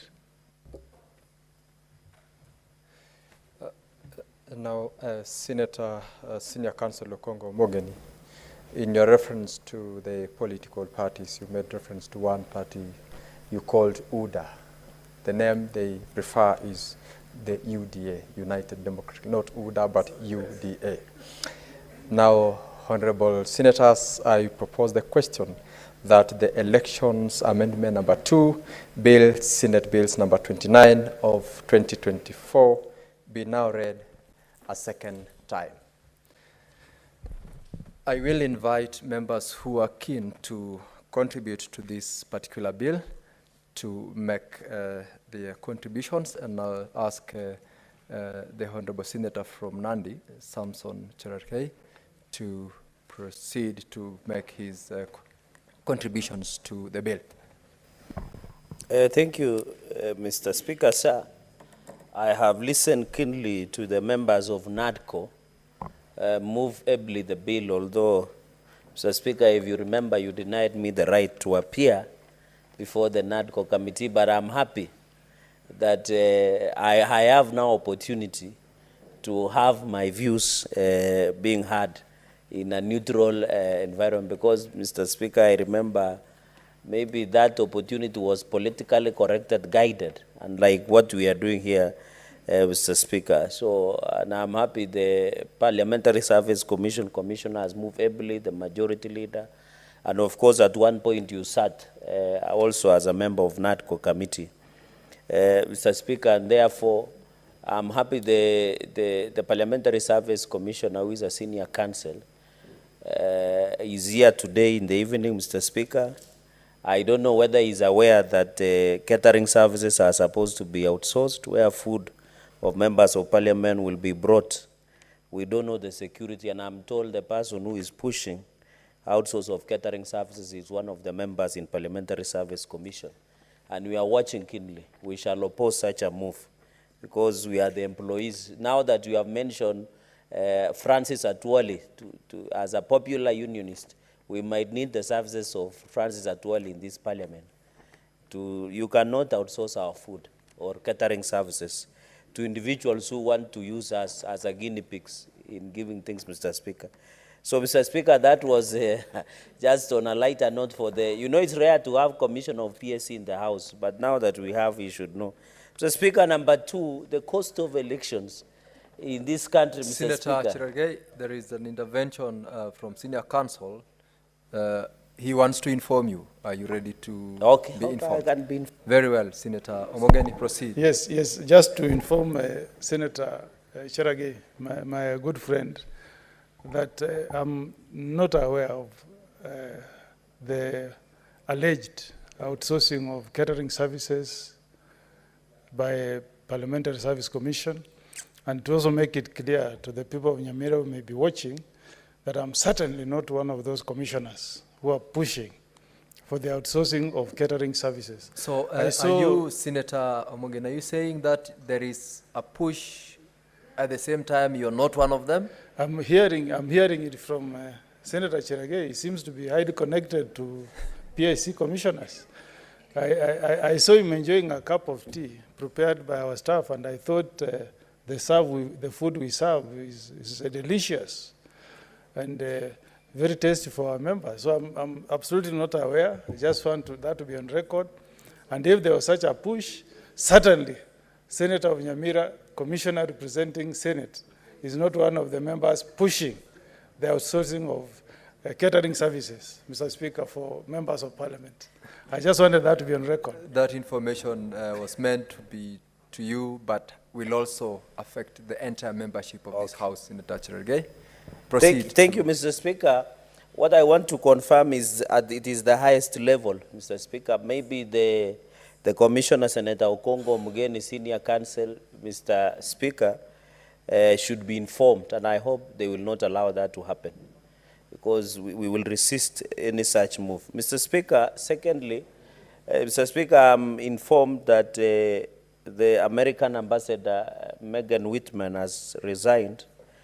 I want to pass our deepest appreciation for her tour of duty in the country and for being supportive to government, Mr. Speaker. You remember under her tenure, the Kenyan government was able to work closely with the Haiti government to bring peace and security.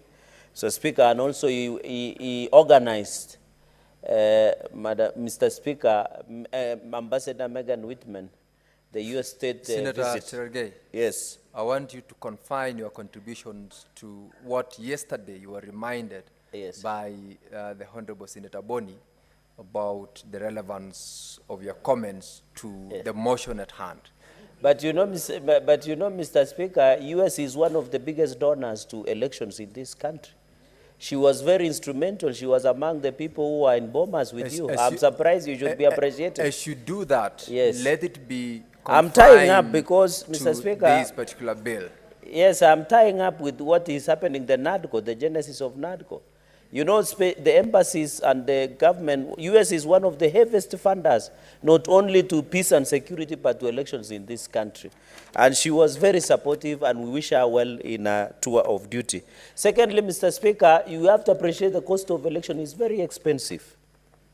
Last year, and that has been my argument, Mr. Speaker, the last election of 2022, Kenya spent a whooping 35.8 billion Kenya shillings. That translates to 2,000 shillings, Mr. Speaker, per voter, which is very expensive across the world. 2,000 per voter, which is too high, Mr. Speaker.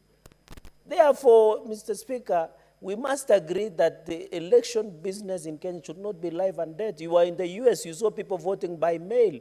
You saw people accepting results graciously. And I'm happy in the U.S., Mr. Speaker, and I heard my brother Senator talking about Biden inviting Donald Trump to the White House. Was it today? Or today? And therefore, we want peaceful transition where people go into an election, contest, you lose fairly, you accept. I think what is happening, Mr. Speaker, and you have noted in some of your comments, that there is deficit of trust among African countries and more so Kenyans. We don't trust each other. I think the only time Kenyans will trust each other about elections is when Jesus Christ is the returning officer. Because the fact we are becoming too prescriptive on election laws in this country. We are becoming too subjective to the election laws in this country. We are prescribing even how a returning officer should sign the declaration form at the polling station, at the county tallying center, at the national tallying center, Mr. Speaker. We are aware of how we don't have trust. It happened in 2007, 2008, Mr. Speaker. The tampering of elections. The problem in this country is lack of deficit to the institutions we have. People don't even trust Parliament. They don't trust judiciary. They don't trust executive, Mr. Speaker. And therefore, it behooves to us that the institutions that the Constitution have built, we should trust, Mr. Speaker. And that is why the cost of election is very high in this country. Even as we talk, Mr. Speaker, as of today, the pending bill that IEBC has not paid their people, the matatus, the people that provided service and goods, stands at whooping over 2.05 billion Kenya shillings, Mr. Speaker. While I agree, Mr. Speaker, with a number of, I think this proposal is just a cleanup of the Elections Act, because having served as the chair of JLAG in the last session, Mr. Speaker, we did a number of amendments, elections, push and pull, between the National Assembly and the Senate. Mr. Speaker, outside the basic laws on basic issues Kenyans affect, the highest legislated matter in this House and in this country is the issue of elections. We go to an election, we notice a problem, we come back and legislate. The other day, we didn't trust the ICT, the IT to use of technology in elections. Now we want to trust it. The other time we were told there was Jose Carmago somewhere. The other time we were being told the satellites servers are in France, and you remember the famous word Fungua server. Mr. Speaker, others were saying it is in the US. There is time difference, Mr. Speaker. And I think it is important that we need to agree. I'm happy in one of the Section 2 of the Elections Act, we have amended to include ID as identification as Kenyan passport, which is good, and registration of candidate. I think those are cleaner. Mr. Speaker, on clause number 3A, is suspended. I agree that during by-election or during referendum, somebody who is not a voter or who has not registered that time during referendum and by-election, the registration and opening and inspection of voters' registers should be suspended until the by-election and referendum is done. And Mr. Speaker, I agree. I think in Mutula Kilonso's case, when he passed on, the victim of such was the sister to the current governor of Makueni, since she was not registered as a voter. So it is now better that if a by-election is happening in Vihiga or in Banisa, for example, if I come from Banisa but I vote in Nairobi, the law should not allow me to participate in election of Banisa. And I agree with this provision, so that we don't have ambulance chasers for elect parliamentary seat. You remember the famous political ambulance chaser is one Babayao Ferdinand Waititu, where he was contesting in Embakasi, when unfortunately the former MP was killed, that used to come from Kiambu, who used to work as a unionist. He left here and went and contested. When it came an opportunity of becoming the governor of Kiambu, he left here and went to contest. So this provision will cut lane. In fact, Governor Sonko was also trying to be an expert, where he was now, after failing to run here, he wanted to run in Mombasa. Yet I am sure that he was a voter in this city. So we need to ensure that even people like Senator Kalwale would want to run for governor. We don't want somebody who is running in Nairobi as an MP decides to wake up one day and run for governor in Kakamega, yet those people don't know who you are. So let us bring sanity and hygiene in our politics, Mr. Speaker. On the issue of Section 6, elections before the date of election, I agree, within 60 days is sufficient to rectify your particulars as a voter and also to give you a chance. Even in by-election, like now what is happening in Banisa, there is a ward in Kakamega that has similar challenges after the MCA was killed. The issue of referendum, I agree that 60 days is sufficient period to rectify your particulars as a voter in that region, Mr. Speaker.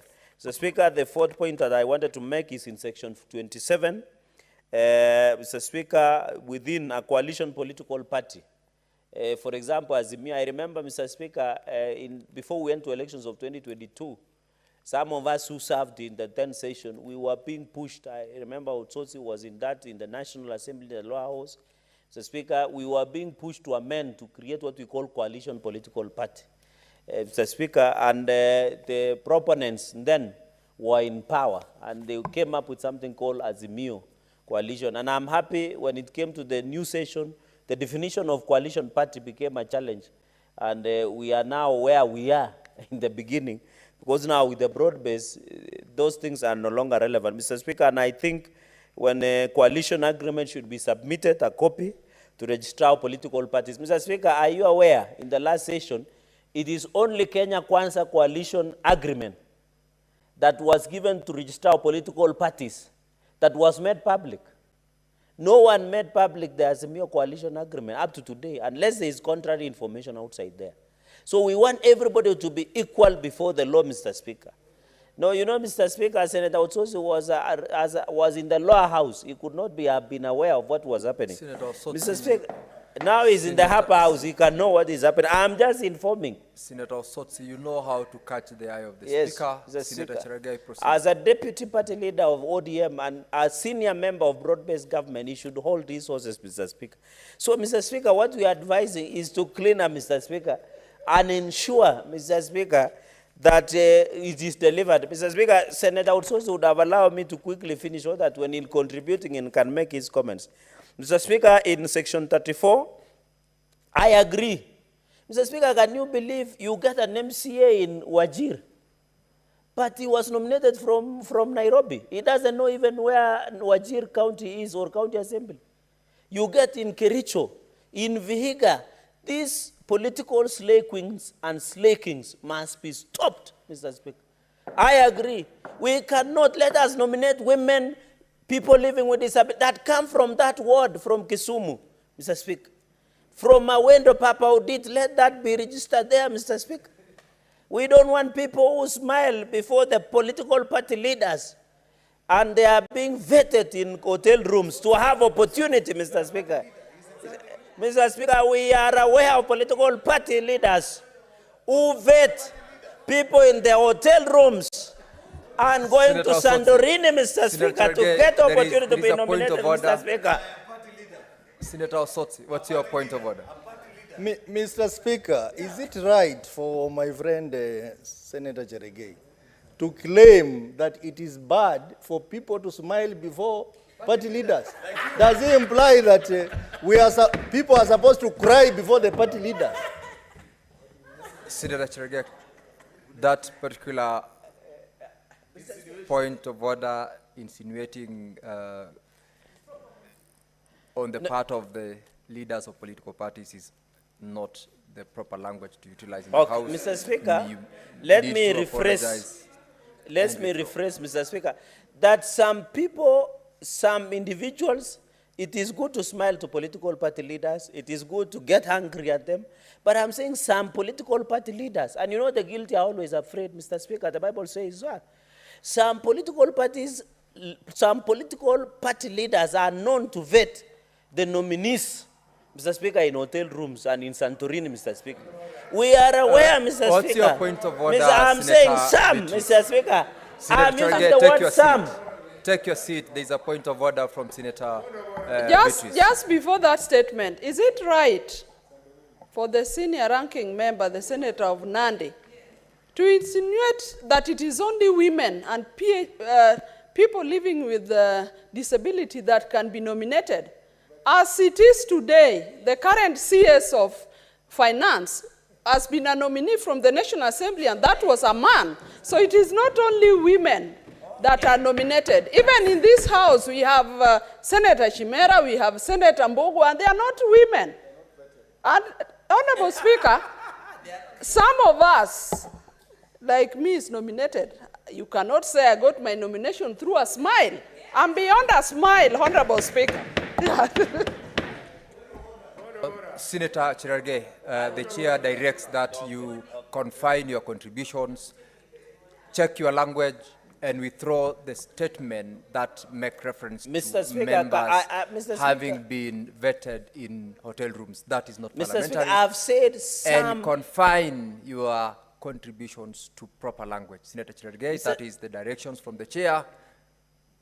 I'm warning you so that you do what is right as a ranking member of this House. Okay, Mr. Speaker, can I rephrase? I've said some political party leaders. I didn't say all, Mr. Speaker.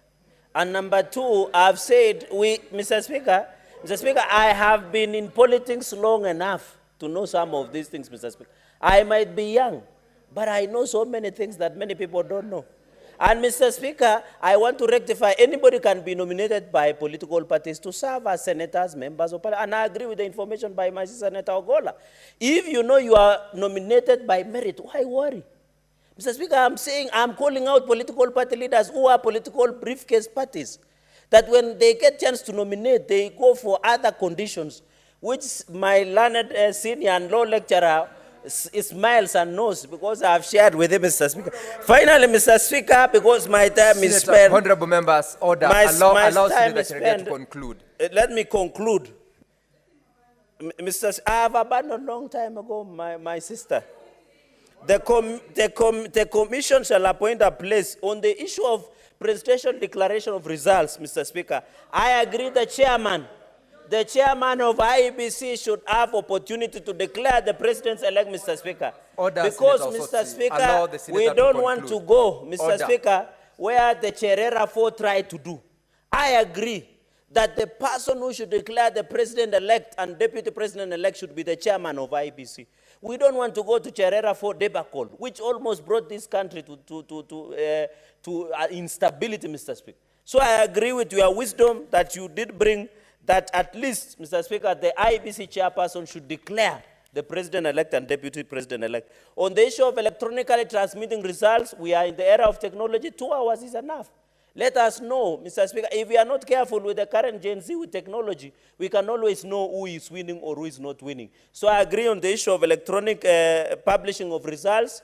We are tired, you know, CROs and county can be hijacked as they come through Kericho somewhere in Awasi, and they can disappear with the results, Mr. Speaker. Mr. Speaker, on the issue of auditing, Mr. Speaker, on the issue of auditing, I agree after 1 year we should audit. I agree that your committee, JLAC, should give us what was the outcome of presidential and national elections within 1 year. That should be sufficient to give us audit, Mr. Speaker. This is a very good legislation. One thing I'm happy, Mr. Speaker, you remember in conclusion, there are a number of MCAs who have been complaining that they were not given chance, Mr. Speaker. We need to rectify on the issues that are within elections. Let this country have trust in our institutions, Mr. Speaker. I agree, Mr. Speaker, with your senior colleague who said that even nominations should be done by ABC, Mr. Speaker.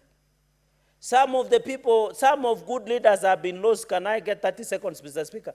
Some of the people have lost their seats because of bungled nominations, Mr. Speaker. Many people who have seen nominations will tell you it's not an easy process. And where you come from sometimes,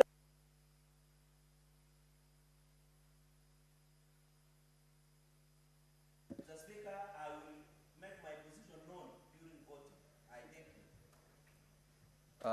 I now call upon Senator Sotsi to contribute. Thank you, Mr. Speaker, for the opportunity to also make my contribution on this very important bill, the Election Amendments Bill 2024, that is a product of the NADICO process. And I'm happy that this House has already dispensed with the Political Parties Act that is now supposed to go to Committee of the whole House. And now we are handling the Election Amendments Act, Bill. Mr. Speaker, I want to support the provisions in this bill, although a few others I have reservations. And let me start by looking at clause 3, which talks about the people who register as voters during the by-election process should ideally not be eligible to contest election in that electoral area. You remember we had the long-drawn case of Keith Kilonzo, which many people are questioning why she was not able to contest.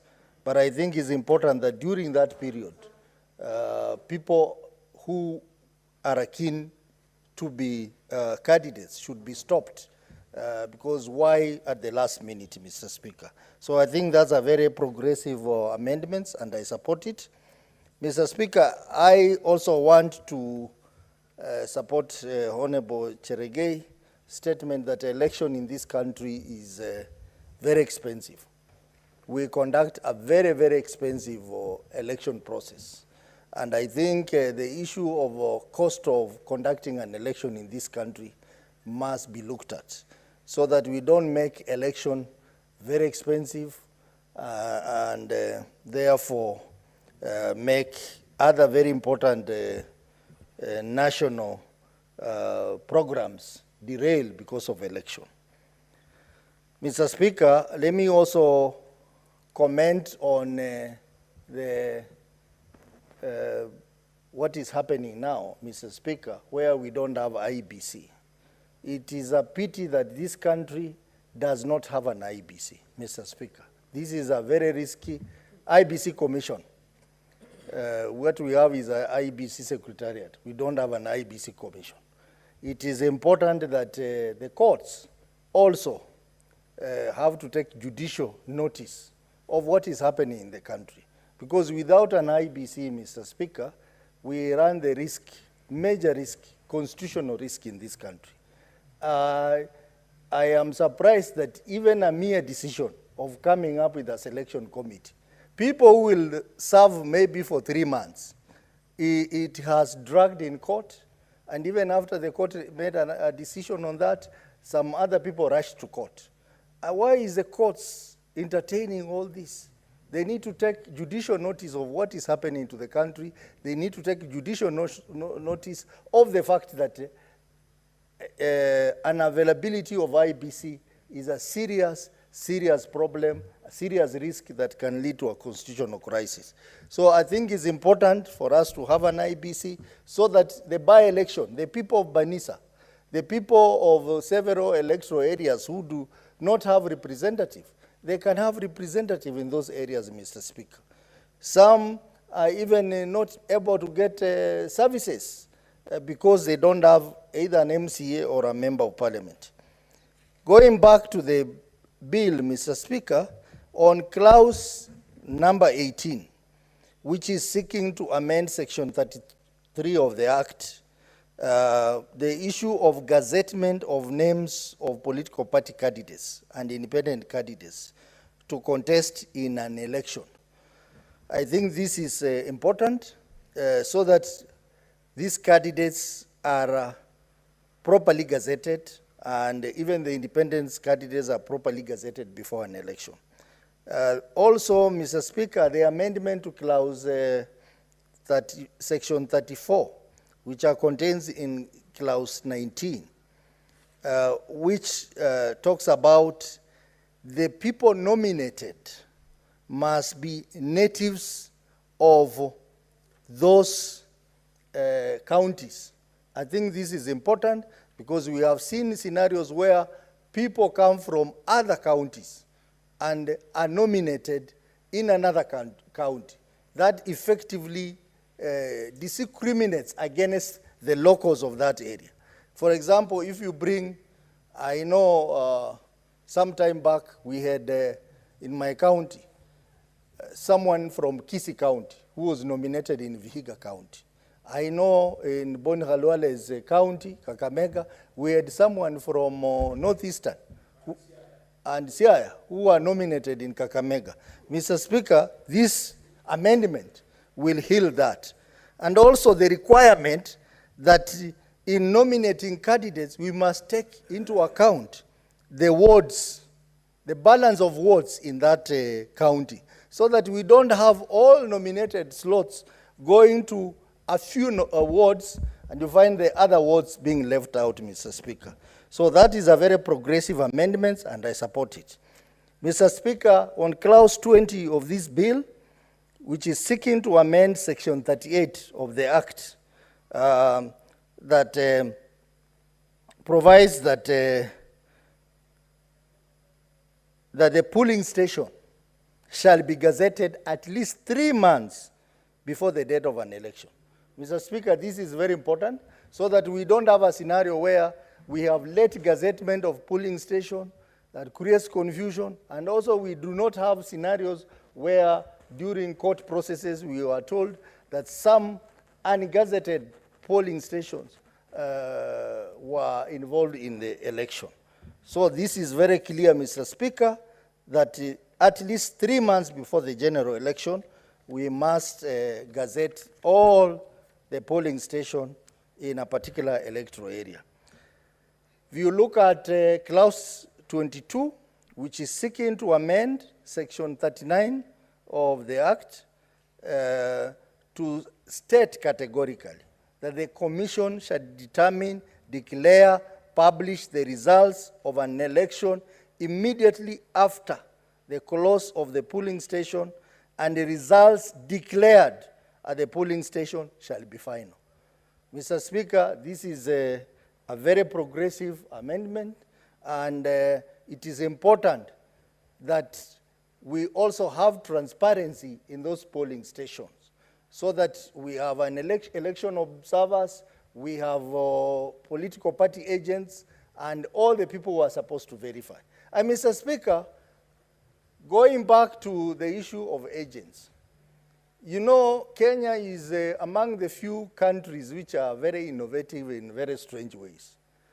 You know, if the electoral agency is performing its role very well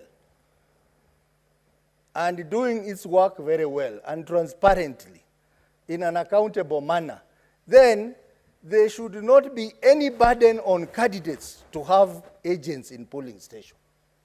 It should be the role of the Electoral Commission. But this idea of having agents in polling stations to verify the results is a clear confirmation that our electoral system has something wrong. And that clearly puts a lot of pressure on candidates. You can imagine if you are a presidential candidate in this country with about 45,000 polling stations, putting like 2 people in each polling station, that's already 90,000 people manning your results. And you are paying each maybe 5,000 shillings. Mr. Speaker, even before you do put your name on the ballot, you should already have a budget of $500 million shillings just to manage agents. Mr. Speaker, that is ridiculous. That is undemocratic. So we need to reform our IBC such that there is no pressure for candidates to have agents in the polling station, because the whole process is transparent, the whole process has clarity, and the whole process is protected by a functional commission. Mr. Speaker, I am also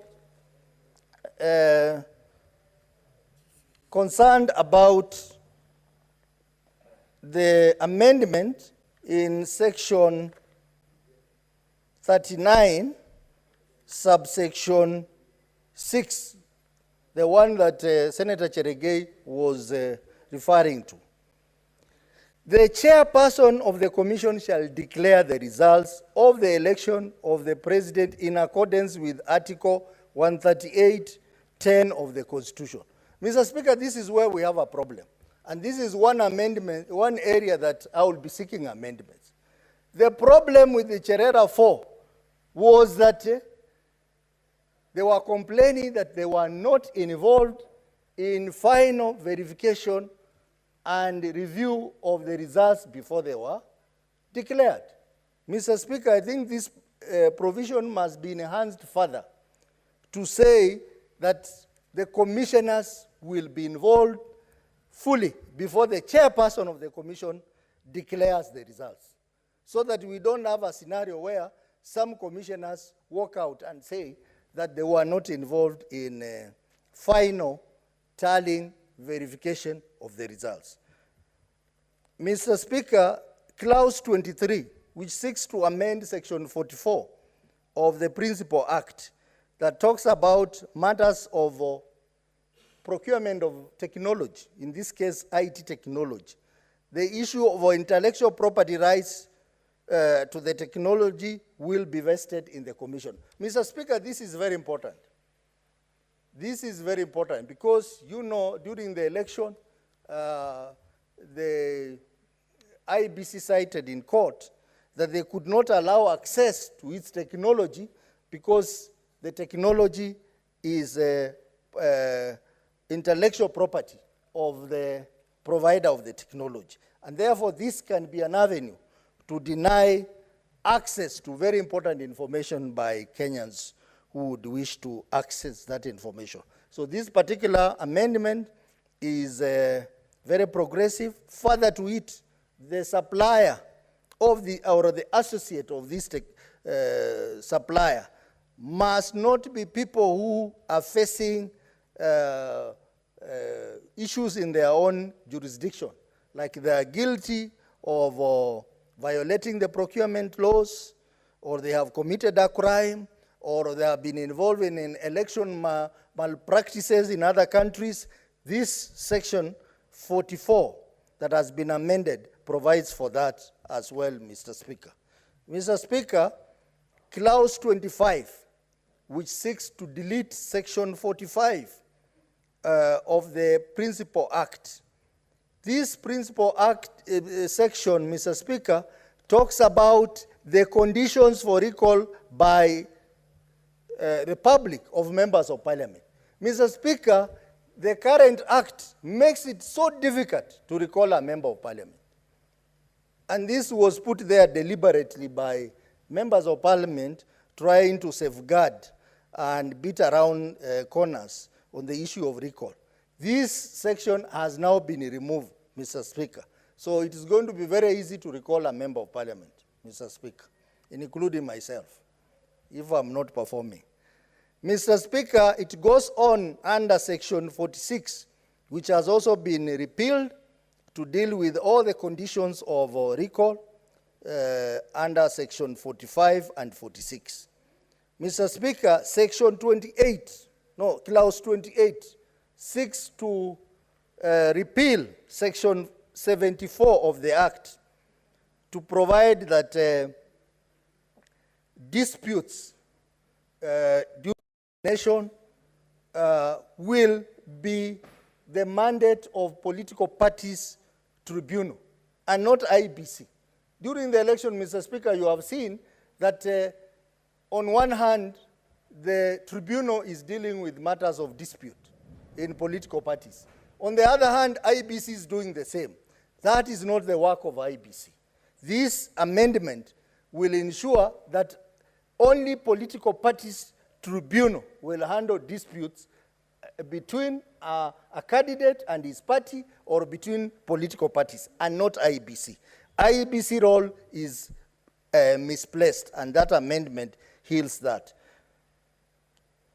Clause 29, Mr. Speaker, and amends section 75 to provide that the election petition will terminate at the High Court for county assemblies.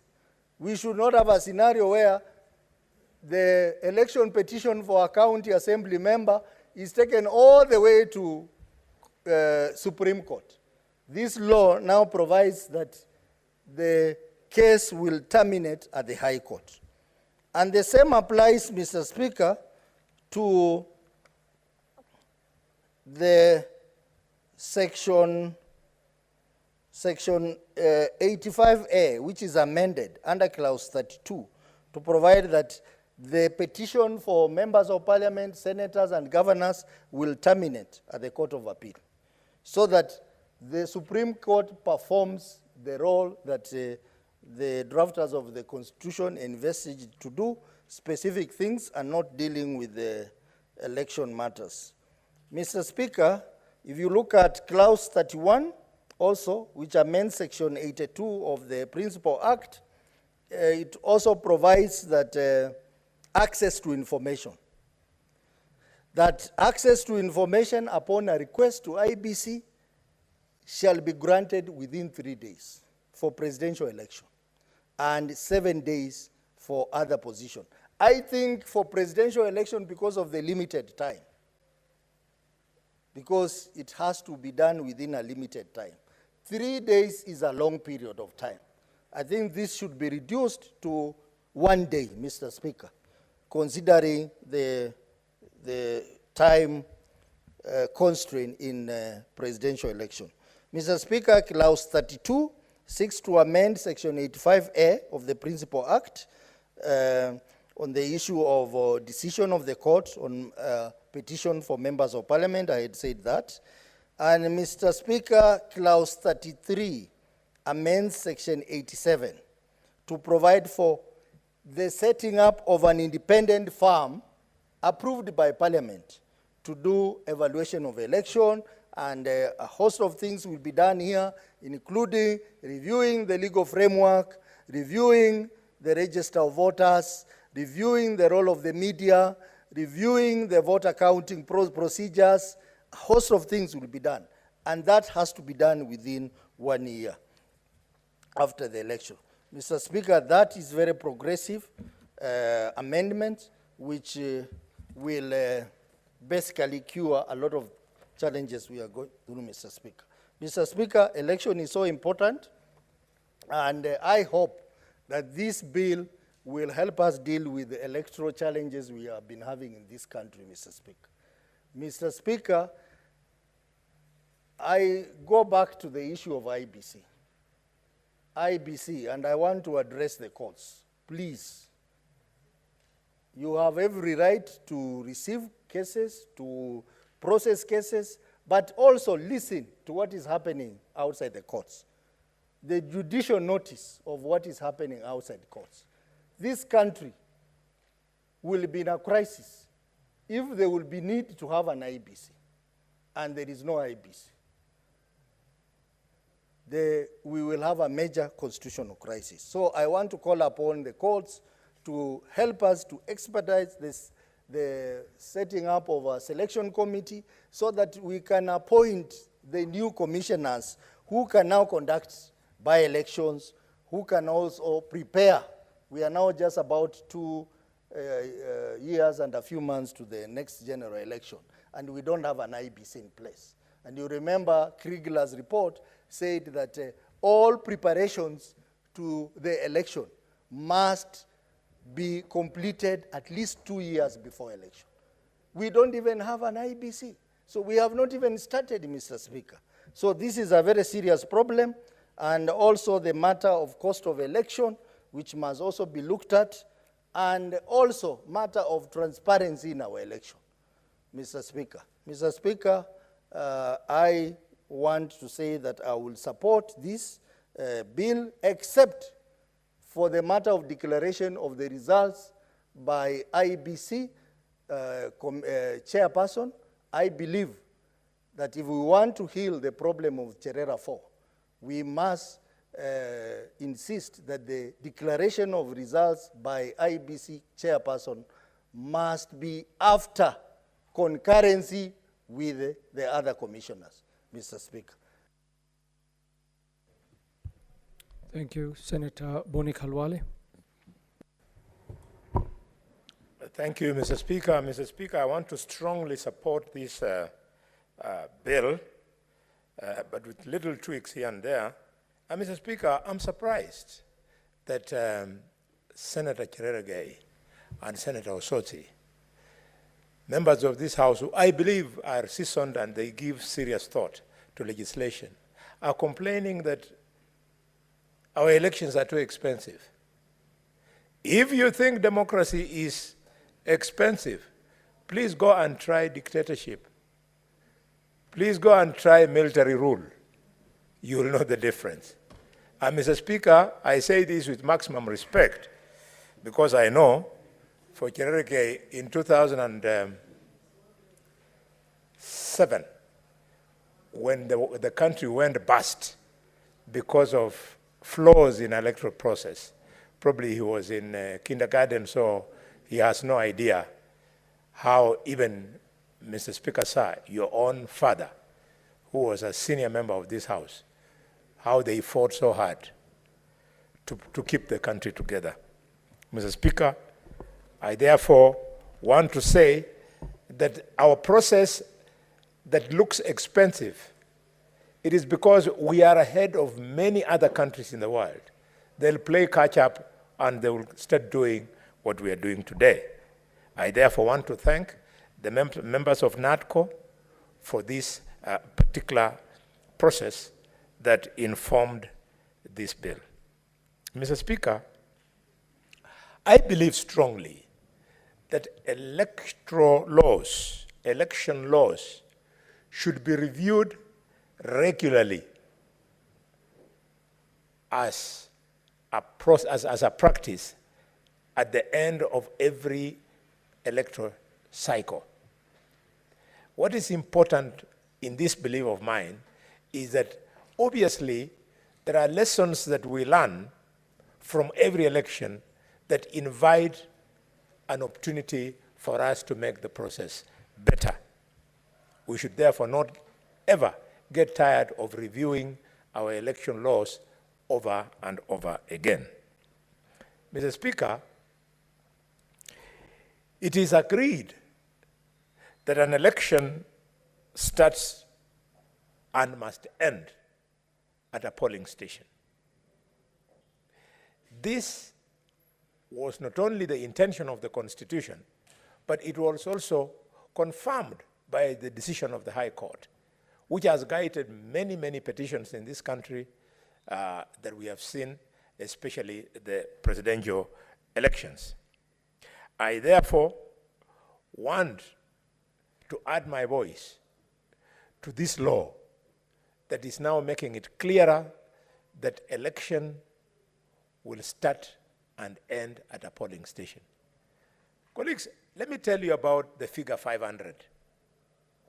If you are to take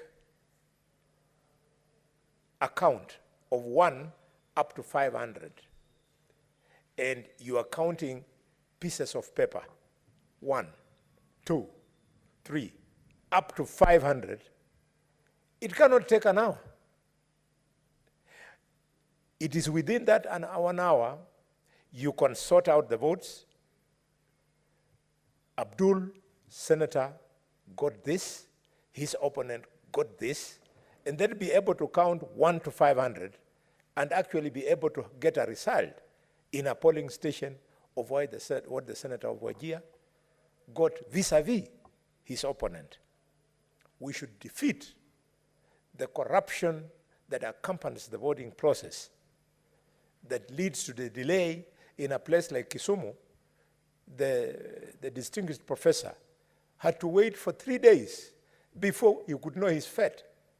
What annoys is that, Mr. Speaker, in my own experience, I have got my own tallying center, counting and tallying center. I know the results because I get feedback from my counting agents in every polling station. Then I'm forced, after knowing the results by around midnight, I'm forced to stay 3 days for what I know to be announced by the returning officer. We should make this the practice, and I'm happy that they have now put in timelines that within 2 hours the results should be announced. Mr. Speaker, the reason why we should insist further is that the people who want to manipulate the electoral process usually count on our agents, counting agents, and our agents at polling station becoming fatigued. Because how will somebody sit in the counting hall, tallying hall, for 3 days, non-stop, and you expect them to be alert enough to guard against rigging? Mr. Speaker, I wanted to speak at length on this issue, but because of the request from the distinguished senator of Nairobi, Senator Mutinda, I want to vacate my contribution earlier so that she can have an opportunity to speak. But I want to request her to allow me to speak so that I am stopped, Mr. Speaker, at exactly 25 minutes past. So could the clerks at the table stop me at 25 minutes past so that I allow Mutinda now to do her bit? Honorable Yes. Senator, I have no problem with you spending less time than you're allocated. Yeah. But the procedure in the House is that after you speak, I have to give an opportunity to the other side. And I have Senator So Ojienda. my gift I should give to Professor. I want to appeal to Tabitha I want to appeal to her to accept that because we are very proud of Professor. Professor, the work you did in court, that was a study in the practice of law. The jibes you were throwing, my 2 young lawyers in my family, my daughter, my daughter Vivian, and my son Sonista, they were very happy with you, the way you conducted yourself in court, and of course, you brought us the right result. Congratulations. Mr. Speaker, I want to speak to the problem of nominations. The nominations, as stated earlier by my colleagues, must cease being the decision of political party leaders. Members of political parties must vote to decide on the party list, so that after members of ODM have voted on all the names of the people who want to be nominated senators, then the women who get the highest number of votes are put on the party list in the order of the number of votes they got, so that it's not the decision of the political party leader. You can see the misguided contribution for the center of Nandi suggesting that party leaders conduct nominations from hotel rooms. I'm surprised that he was not forced to apologize and withdraw. We have distinguished senators here, people like Beatrice Oyoma, people with families, People like Mutinda with families. What message are we sending to their families that they were nominated from room? Shame on Senator Cherargei. He is even imputing further improper motive, Mr. Speaker, on senators who are males. Chimera, who are males. Is he suggesting that they are homosexuals? That their party leaders are homosexuals? It's unbelievable that we can degenerate to that level, Mr. Speaker.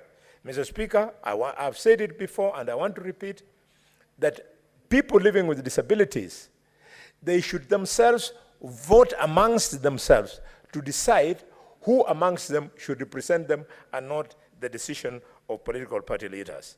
I also believe that we should continue amending the laws until we ensure that women reps are elected not universally in the county, but they are elected by fellow women, because they are only women who know who are the best women that should represent them as women reps.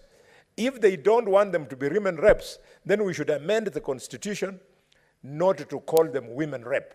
But because the constitution calls them women reps, they should be elected by the people they represent, the women, Mr. Speaker. Mr. Speaker, having said that, I now want to give way for our good professor to then inform us on his thoughts on this law I support. Thank you, Senator. Senator Tom Ojienda.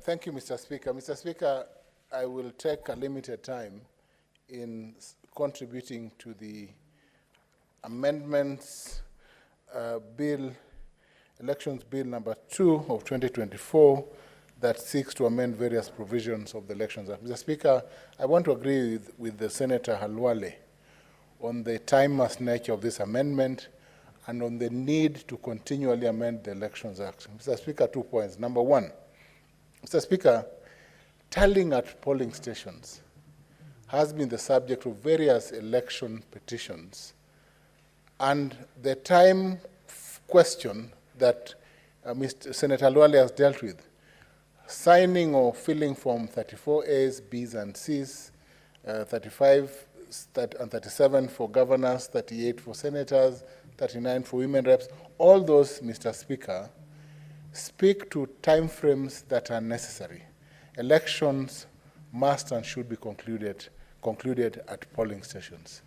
The issue of nominations has been sticky, Mr. Speaker, with political parties and party leaders and perhaps technocrats having nominations for individuals from outside specific counties and constituencies.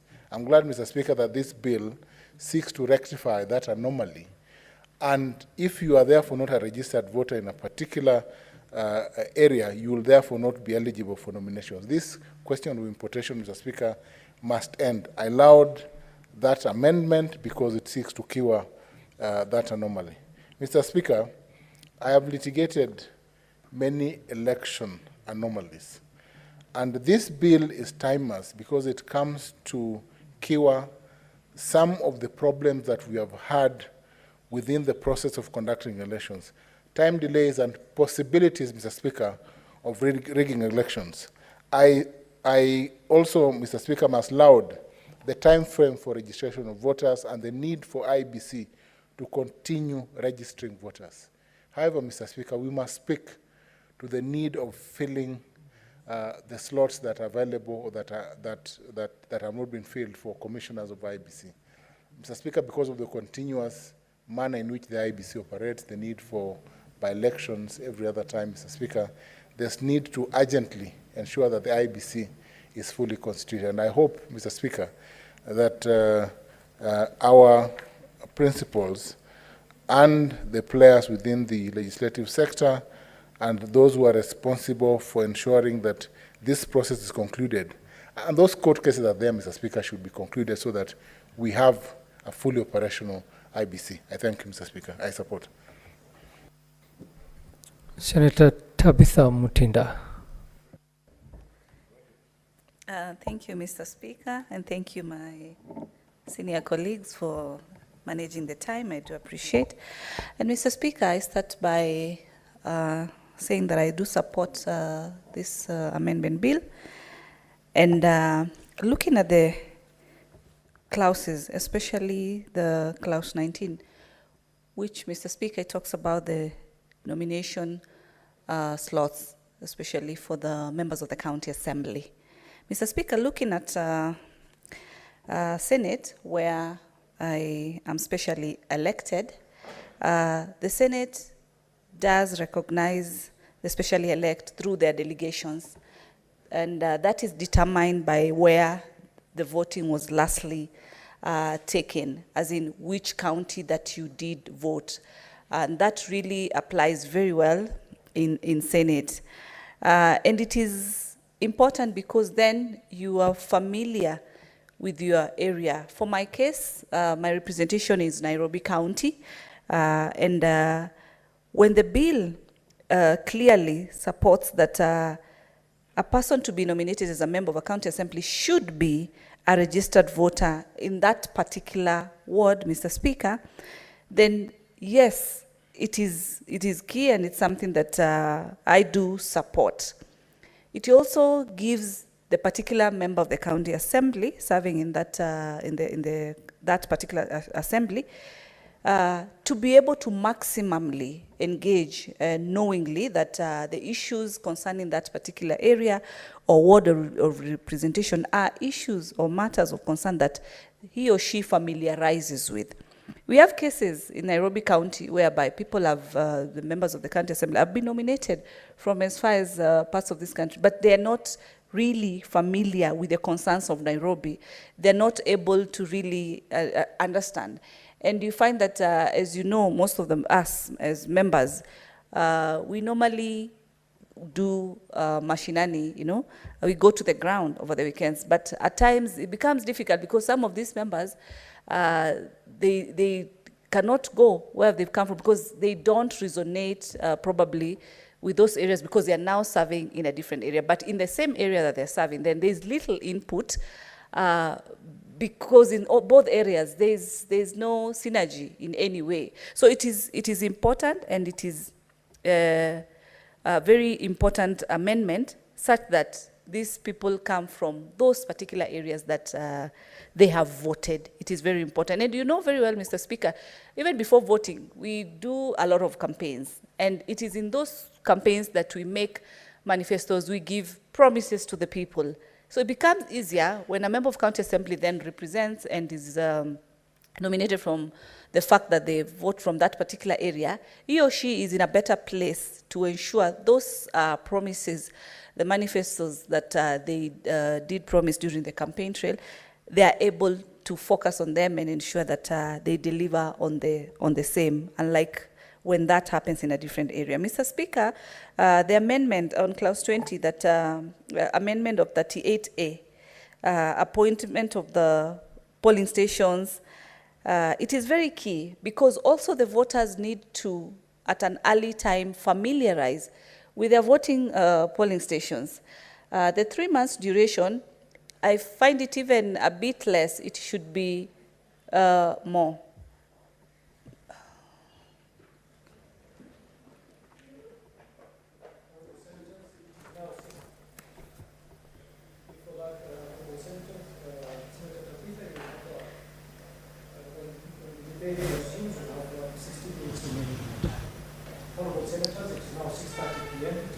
Adjourn the Senate.